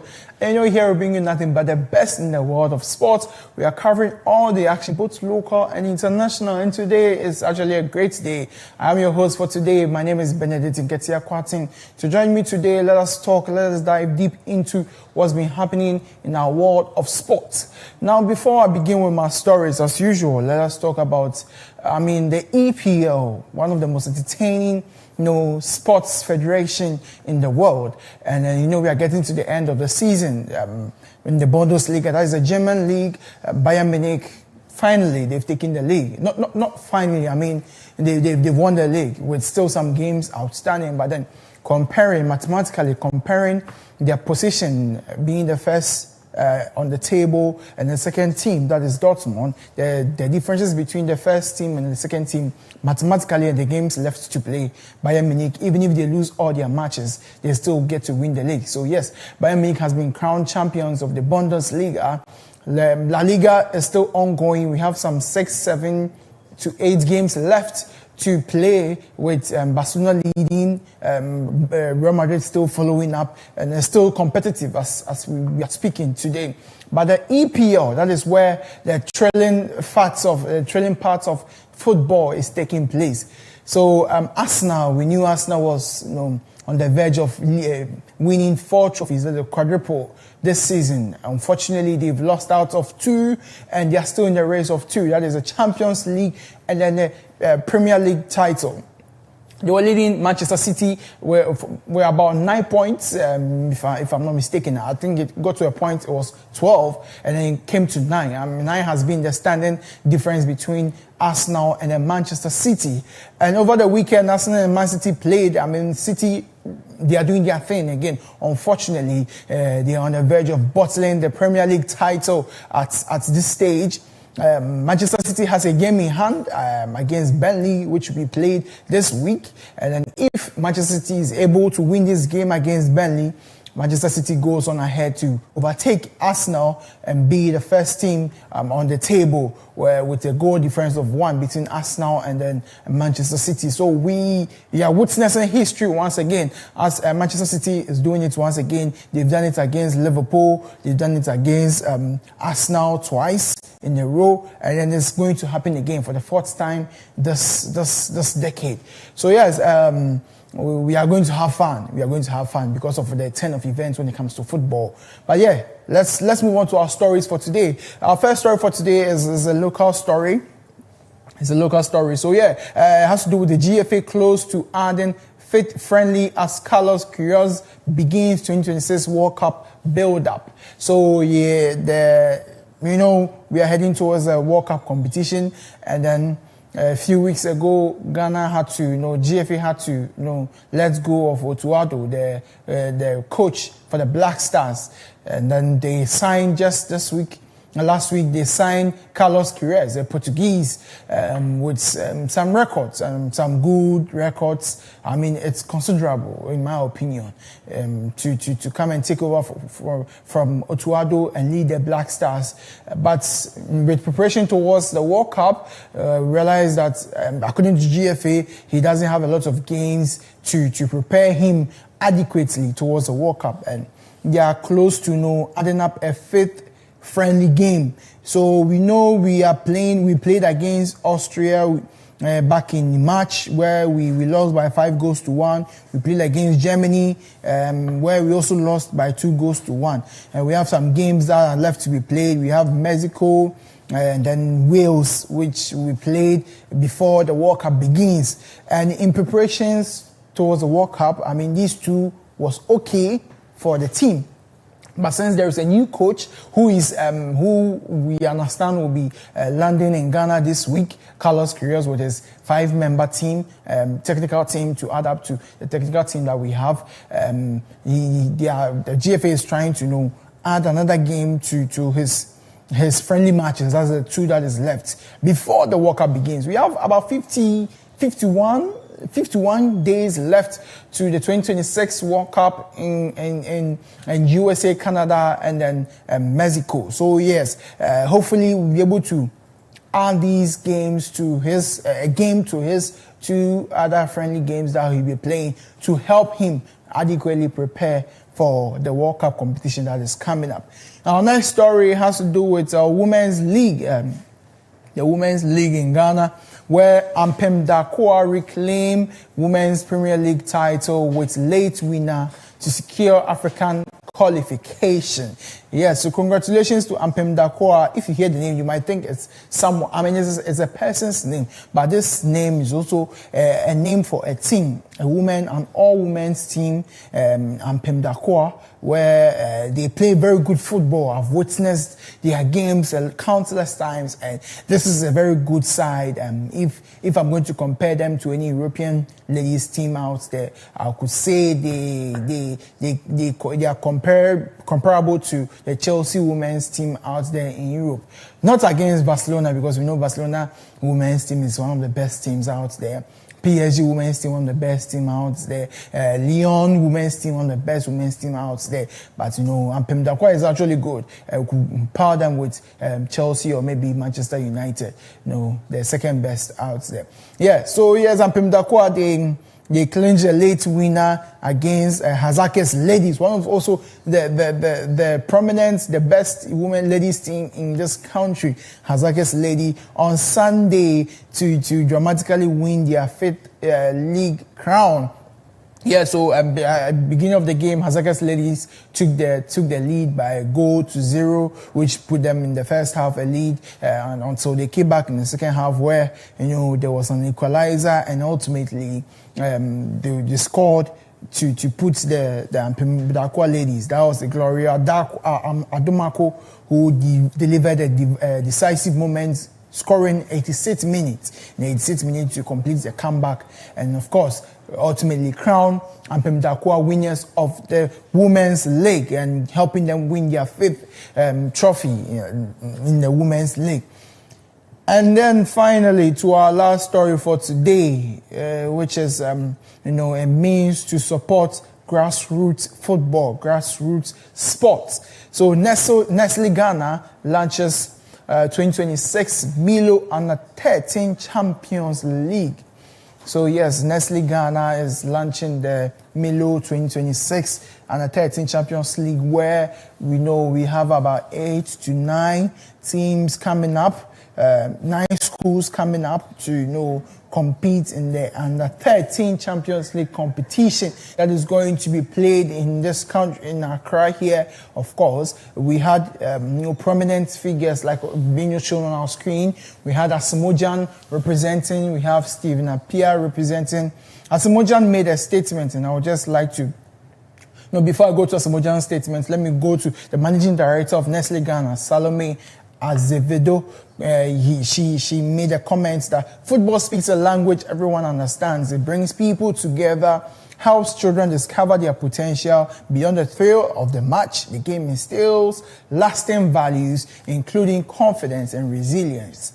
And then Asamoah, our very own Asamoah, also made a comment that talking about grassroots football, that is the way to go. We have a lot of football players in the national team who are discovered through the Milo Championship. He stated that when he was interviewed, which means that, yes, he recognizes the potential in the grassroots footballers out there, that yes, we can actually develop our potential. We can develop our young footballers out there.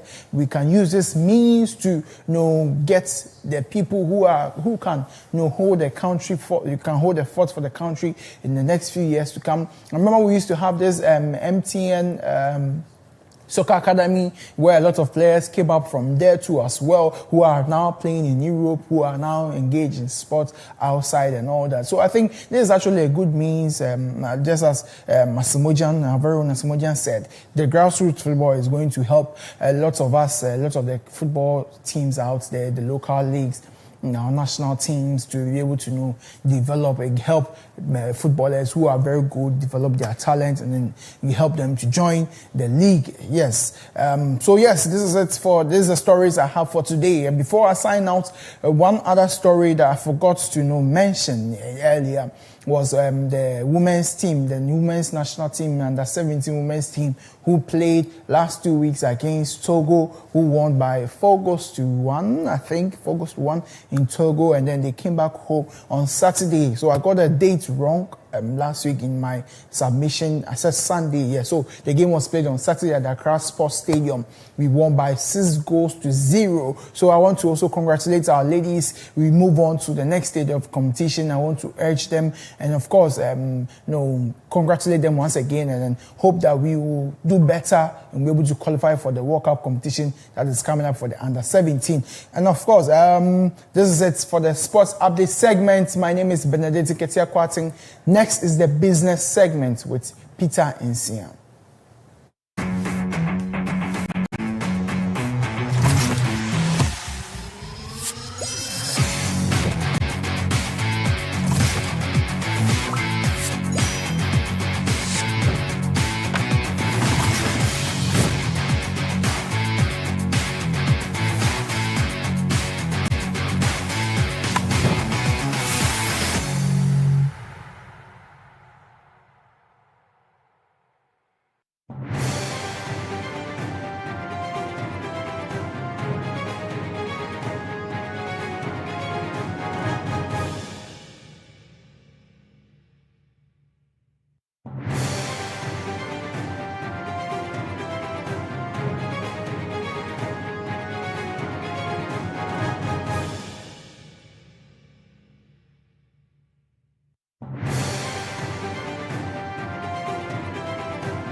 Hello there, good morning to you and welcome. This is the business update segment on the Koko Digest Morning Show. I am your host, Peter Ntia. Now to our stories. Bank of Ghana Governor Dr. Johnson Esiama has proposed a shift in how Ghana uses remittances, aiming to turn them from mostly consumption-related support into long-term investment and foreign exchange. Speaking at the Maiden Remit to Invest Diaspora Roundtable in Virginia, USA, he said the central bank is working with ministries and agencies to help reposition remittances as patient capital that can fund productive sectors and support sustainable growth. The program brought together Ghanaian professionals from the Washington, D.C., Virginia, and Maryland areas, including Bank of Ghana specialists, commercial banks, and the Ghana Investment Promotion Authority to discuss practical investment opportunities and instruments. Dr. Esiama noted that remittance inflows were estimated at $7.8 billion in 2025, far exceeding foreign direct investment, and highlighted reforms to strengthen formal channels, digital payments, foreign exchange transparency, and remittance data quality. He also pointed to fintech partnerships, diaspora bonds, and structured investment vehicles using examples from other countries. Away from the Bank of Ghana, the IMF warns that the global economy is likely to slow further in 2026, projecting growth of 3.1%. It also expects global inflation to edge up to 4.4% in 2026, then gradually decline to 3.7% in 2027, with a rise in inflation partly driven by higher commodity prices. After global activity endured stronger trade barriers and heightened uncertainty in the previous year, the outlook now faces a new stress test from the outbreak of war in the Middle East. If the conflict is contained in duration and reach, growth is expected to ease to 3.1% in 2026 and 3.2% in 2027. IMF says inflation and the slowdown will be particularly severe in emerging markets and developing economies. It stresses downside risks, including prolonged or expanded conflicts, worsening geopolitical fragmentation, shifting expectations from AI productivity, and renewed trade tension, which will weaken growth and destabilize financial markets. It highlights vulnerabilities from high debts and eroding institutional trust, while noting possible upside if AI productivity improves faster or trade tensions ease. On to our last story, Vice President Nana Akufo-Addo has reiterated the government's dedication to funding key infrastructure to strengthen Ghana's agribusiness sector, particularly tomato farming and processing. Speaking during a meeting with GB Foods executive in Barcelona, she said the partnership aims to cut Ghana's reliance on tomato imports while increasing export of processed tomato products. She emphasized that government backing across the agricultural value chain will expand local production and strengthen agro-processing. The Vice President also called for inclusive arrangements that bring smaller farmers on board, stressing that no community should be left out. She noted that such collaboration would help stabilize supply, create sustainable jobs, improve rural livelihood, and promote economic growth. GB Food Africa Corporate Affairs Director Teddy Ingu said the company has secured about 6,000 acres in their farm plains. He highlighted that technology-driven farming, such as precision irrigation and specialized technique, is essential, citing major yield improvements achieved in Nigeria. And that is it for the Business Update segment on the Koko Digest Morning Show. Thank you for staying with us. I am Peter Ntia. Up next is the main discussion. Please stay with us.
You're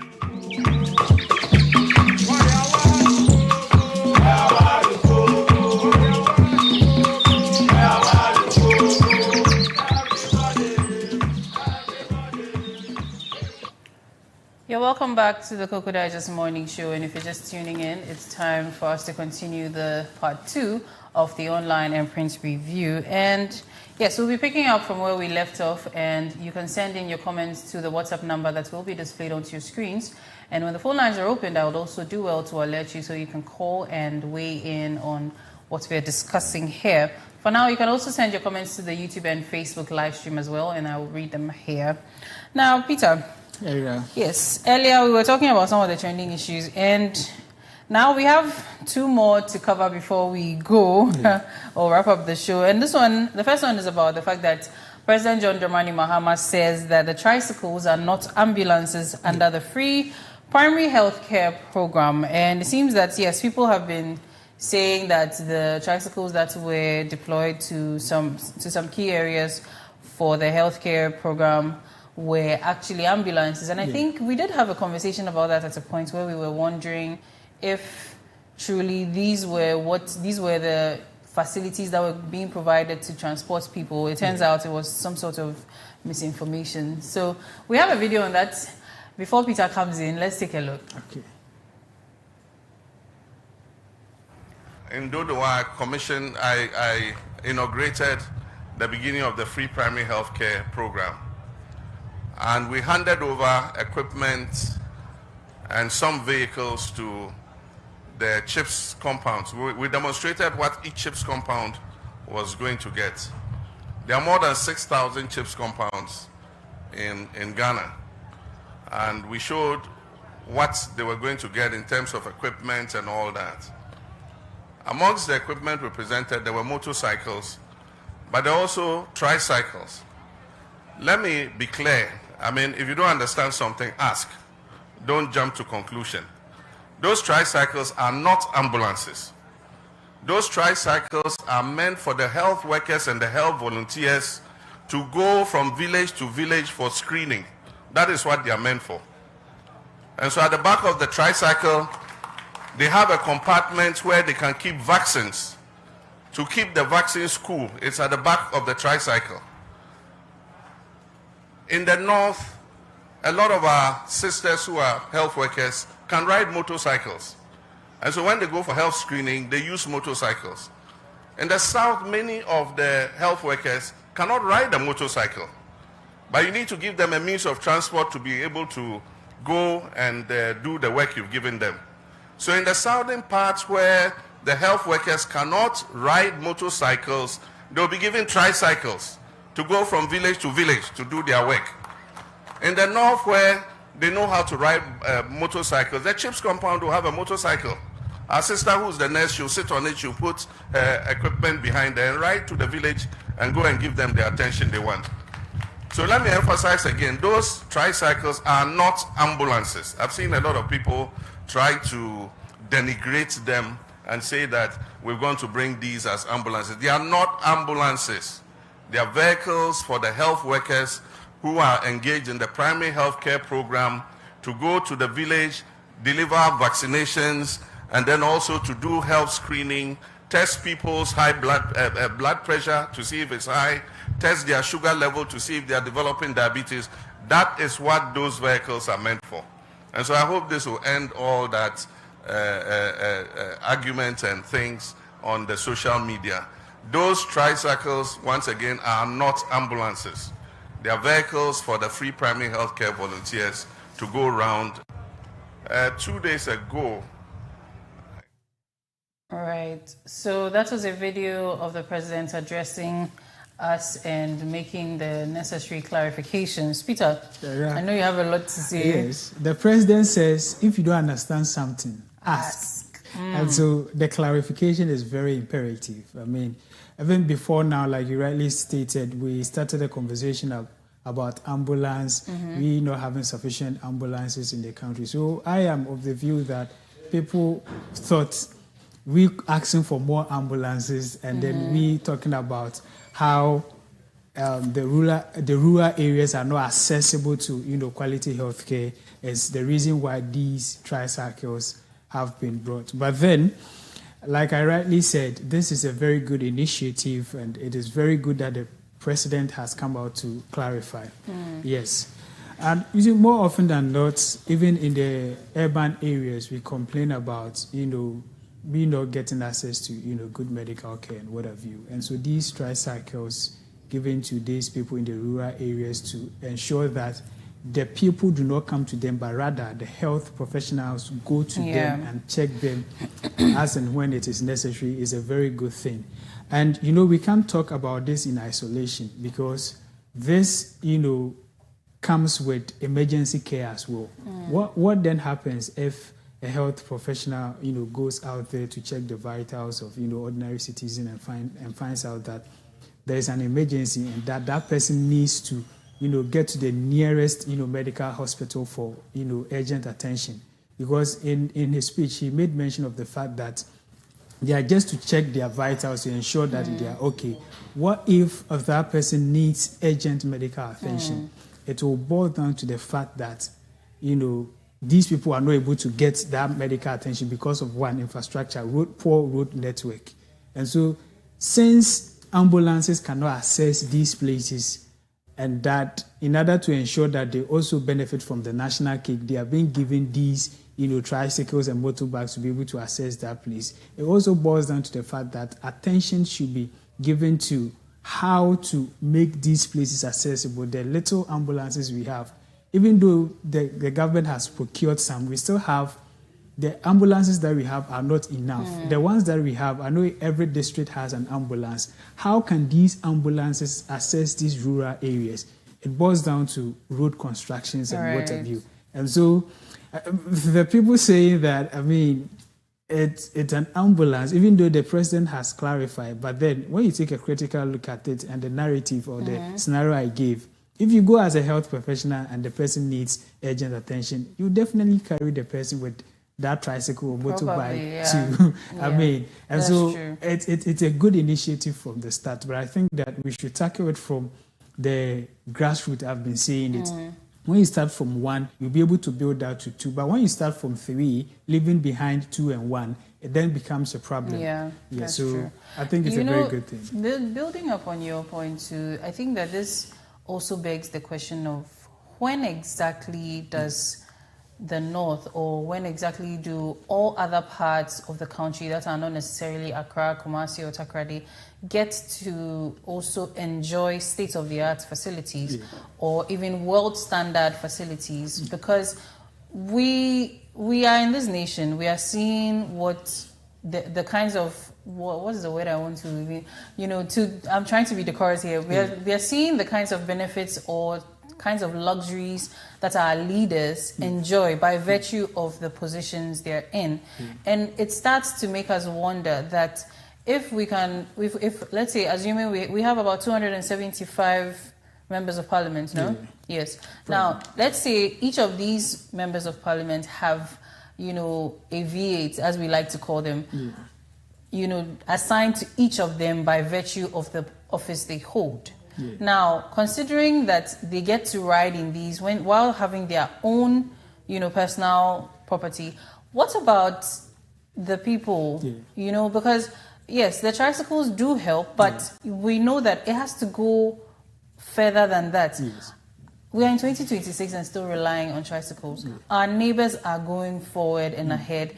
Our own politicians sometimes we see posts about them talking about they also need upgraded resources for themselves. So now, when do we get there too? Because like you're saying, it may get to a point where somebody might be in need of critical medical attention, and it is only the tricycle that may be there. These people probably have never seen an ambulance ever, and we are in 2026. Exactly.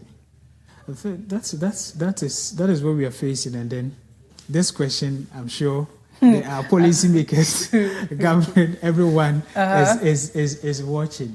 So I think we should just move away from choosing between tricycle and ambulance. It goes beyond that, and that is the road infrastructure and what have you. And so I think that our problem is we not. So I've been saying that our approach to issues is mostly reactive. Yeah. We wait for things to happen before. Yeah. And this isn't the first time. Governments have come, and we still have government. Yeah. And we can talk about the initiative about the drone, something to distribute, and a whole lot. So I become so sad when I see our big men, our people politicizing issues relating to the ordinary Ghanaian. Some of the issues, we don't have to politicize them. We have to come together as a country, the best minds, those wanting to take the helms of affairs of the government, to sit down and, propose strategies, propose solutions to this, rather than thinking that, because I'm not in power, and if this government brings up this initiative, which that at the long run or in future is going to help, you tend to, kick against it because you are not in power. You wait to come into power before you initiate the ideas that you have. I think going forward, when it comes to national issues, we should not politicize them. So, I mean, in as much as the tricycles and the motorcycles, you made mention of the fact that the tricycles are meant for those in the southern, sector, and then the motorbikes is for those in the north because most of them knows how to ride. Yeah. And so I think it's a good initiative, but then we should look at the main issue, which is the road network. Yeah. Because when you have people attending to them and there's an emergency, you will still have to carry them because they don't have what it takes to actually take good care. In case you have to, your friend is in drip or say, those, you don't have it. You have to bring them to the nearest district hospital for the and that could be miles away. You understand? And, this is not to also sort of downplay the importance of the tricycles, but it is more like it will become something that the community is dependent upon rather than more of a supplementary resource. Because if we had state-of-the-art facilities or resources, let's say, like, even using the church roads, right? They import these vans and then turn them into the buses for us. They change the seatings and all.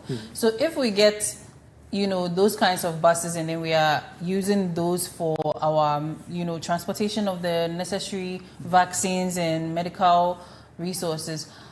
And then the tricycles are more of a supplementary resource produced. That would have been a better option for us. But then also, another thing we need to look at is the maintenance. What are the measures being put in place for the maintenance of these resources? Because like you're saying, the road network may be poor.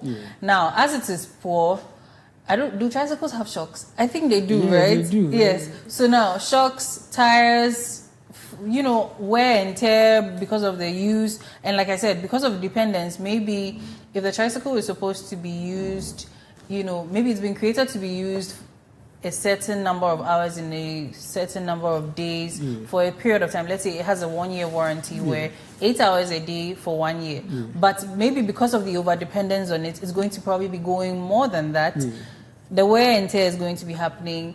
What's going to happen to maintenance? Yes, that's another question. And then we've heard of issues relating to this, that most government equipment are being used for people's personal gain. Those who are in power use it for their personal gain instead of using it for its intended purposes. So I think, like you rightly said, accountability is very imperative. We should know who is responsible, who is taking care of these tricycles, the maintenance and everything. How often are these tricycles used? Who is responsible? Who is using it? So that it wouldn't become another problem. So that it's as though government procured them and has given it to health professionals to use them.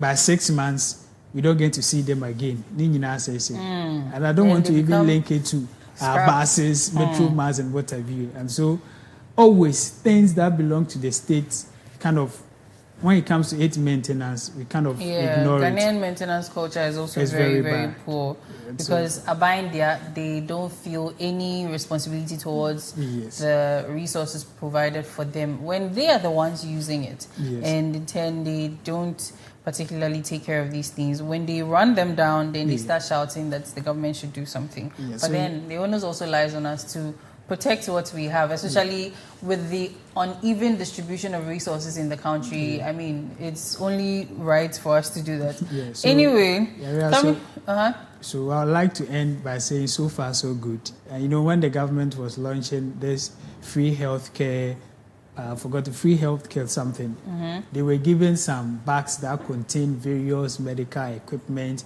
And so I can say that government is currently doing well in terms of medical outreach. And so far so good. We hope to see. Yes, we want to see more. We want to see more.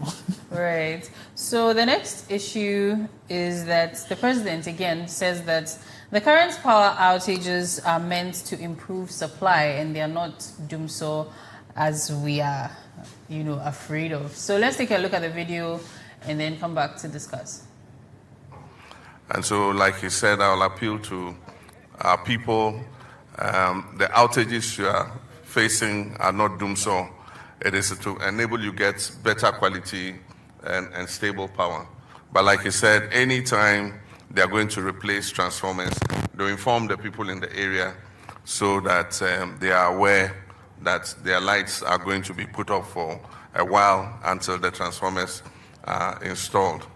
One of the things that I'm happy about is a lot of these transformers are produced locally in Ghana. They are made in Ghana transformers. And so it also helps to multiply the benefits that our country is making. I'm looking to the day where all our transformers will be producing power. Right, so that was our president saying that it's more of an upgrade. They are changing the transformers for us. Peter, you seem to have... Yes. This has been a topical issue in Ghana. Most of our sister stations, radio stations, a whole lot. Doomso is back. Doomso became... it's now part of our dictionary, right? Yes. Somewhere 2012, 2016. Yes, and I'm glad that the president says it's not doomso, it's just an upgrade. Now, when you pay a critical attention to our transformers and everything relating to electricity, it's very prudent, or it will be very, for the lack of better word, let me maintain prudence to understand that, these transformers were brought in or were built as long as somewhere in the 1980s. Yeah. And then looking at the population at that time, it wasn't meant for this kind of workload that we have currently. And then over time, electricity expansion, cities like, let me take Accra, for instance. Accra, the population we are seeing currently wasn't the same population in the 80s. Now we have Accra extending to Kaswa, extending to East Legon and 8 environments. And then now we have sophisticated, machines, people using air conditioning fans and other equipment and what have you. So it has increased the workload on the transformers that we have, the transformers that were intended for, a small number of, people. Since the 80s till now, our population has doubled. As of that time, it was around 12 million thereabout. Currently, we are about 33 million plus. And so it has increased. And for me, I see this as a very good initiative because they are not trying to solve the situation as it is, but they are trying to tackle it from the roots. And then, as I've been saying, every development comes with a cost. And so if the president and the people within the energy sector are saying, this is not doomso, but this is an upgrade, doomsie, then it's a very good thing. Because if it is doomso is okay to solve this issue, let's just have a short-term solution for it, and after 2 months it comes back again. It's a waste of time, energy and everything. But then if we've been able to identify the causes of this load shedding and what have you, and if we've been able to identify that it is because of the workload on the original transformers that we have, and that is the need to bring in more transformers and then replace them or fix it at places where the burden is high, then it's a good initiative. Because we are told that there are about 2,500 new transformers. And it made mention of the fact that these transformers are being manufactured here in Ghana. Source of employment, job, and what have you. And so I think that if that is the situation on the ground, that it is not doomso, but it is doomsie, and we are placing these things, then it's a good call. It's a very good thing. Okay, so if truly it is doom CACA, as you're saying, then coming back to something you've said about the fact that these previous transformers were installed at a time where the population was much smaller. Yes. Now, linking it to our Kosombo Dam and our sources of electricity in this country, those bits of infrastructure were also constructed or put in place during a time where the population was much smaller, where dependence or the power load was much less. So now, how many years down the line? Over 50 years down the line, I think, where the population has increased, we still depend on the Akosombo Dam. Yes, we have the Bui and I think Pond dams also supporting or supplementing. But we know, we've been told that it is still not enough and we need to look into other avenues of electricity being, power supply basically. So now, if we are changing transformers, but we have not increased the amount of input or the sources of electricity for the nation, will the problem be solved? So this is part of a broader approach to solve the issue. I know recently we heard about the use of solar and what have you. Some even ministries depend on solar and not necessarily electricity. These are some of the ways of trying to help mitigate all those things. And I'm sure that, you see, before we can solve this issue, we have to get to find out where the real issues lie. Because anytime the ECG account for all, for the lack of better words, for all its services and that, they tend to lose a whole lot of money. And so there is the mismanagement aspect. Before the power stations we have are also overloaded because of population increase. And these people too are not even paying electricity bills and what have you. Then there are the criminals inside. Yeah, if you go to places like Agbogbloshi, the kind of people there, the number of people there, but you will not even see one single light pole. But all these people are using electricity. Where are they tapping it from? All these people are not paying. So I think that going forward, and I'm sure they are looking into this, the head of ECG, I have something here, says that the managing director of Electricity Company of Ghana, Engineer Julius Pekpena, has announced plans to deploy drones as part of monitoring strategy to detect faults on power lines. So as part of this whole, doom CACA and power upgrade and everything, Ghanaians are complaining that they'll be there and the light will go off without any prior notice. And so it's more like doom so. So they are also putting measures in place to ensure that these drones are able to detect the faulty areas so that they tell the people there that, okay, we've detected this. So maybe today from 8 a.m. to 10 p.m., we are going to take your light to solve this issue, so that the issue about, some businesses, at the verge of collapsing, because some businesses run on light. And once it goes on and off, every business runs on light. Mostly. Well, also, I'm hoping that after this phase of the doom CACA, we will hear something about the nation looking into more avenues for electricity production, because this country has a waste issue, a big waste problem. Why not convert our waste into power? Where everybody can even help themselves at home. These are all ways we can supplement our electricity supply, because look, these new transformers may come. For all we know, this is a little bit of a digression, but you see, our parents, they tend to tell us that the second-hand products are, much better than the brand new ones. For all we know, this is not to probably jinx the initiative or anything. But what if, based on how much load there is now, these new transformers may not be able to even stand the test of time as the old ones did? What happens then if we don't have other, means of other alternatives? So if we can look into biogas and the other friends and family, to help us, it will, because after transformer, yes, it's fixed, but power supply may not be, consistent anymore. Exactly. Is there any doom then? Because this is a way to, according to the president and the stakeholders, is to stabilize power. You understand? So without these, transformers and other things, power cannot be stable. And now, we are also heading towards what we call the 24-hour economy, yes. And now there's even going to be more pressure. Exactly. And so that I think is the reason why the government and the electricity, those involved in electricity are embarking on this initiative to ensure that they solve all issues before they even start fully the 24-hour economy. And then during that same program, the energy minister, when he was also making a submission, he made mention of the fact that they are going to get some WhatsApp platform that you can easily report.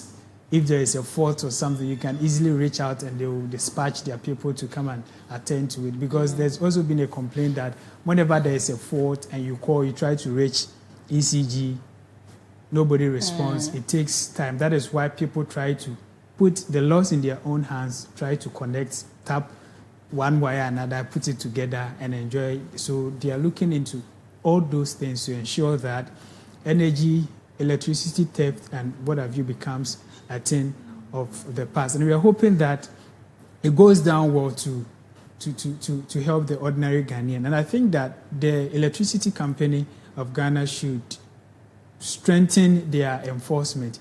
There are some areas, especially in the cities, that are enjoying free electricity, free water, and without paying. People are the ones suffering for that. Well, you can go to an area, the people there, you don't even see one electricity pole, but all of them are using these confiscated gadgets, and they are there enjoying, and others are being made to pay for, those costs. I think that yes, they should go to these places. If it is not far Accra here, they should go to the zone. Those areas, the markets, the key areas. Yes. Put in neighborhood of blast. Thank you so much. So all too soon, our time here on the morning show is up. Thank you so much for joining me here. Thank you also for staying tuned as we discuss some of the issues here. And a big thank you to everybody that's joined hands to bring the show, to make the show a success, and we hope to see you bright and early on Thursday morning. Have a good day. Oh, Peter. Yes. Before we go, there's a gentleman in this house who is disturbing my life. It's not disturbing my life as in maybe he's putting pressure on me. This gentleman he's talented. That is football. Yes. And the national team needs him. He's just here. I wouldn't say wasting his talent, but then he's trying to hide. Please, the scouts, just reach out to Clock TV, reach out to me. We have one key person. A key player here, James Benate. Yes, J-Dad. Why are you wasting your talent? Please, we need you. We need you on the Black Star team so I can have faith in them. So yes, thank you for that shout out. James, please get ready. GFA will be calling you soon. Yes, so as I was saying, thank you so much for joining us. We'll see you bright and early on Thursday morning. Do have an amazing day.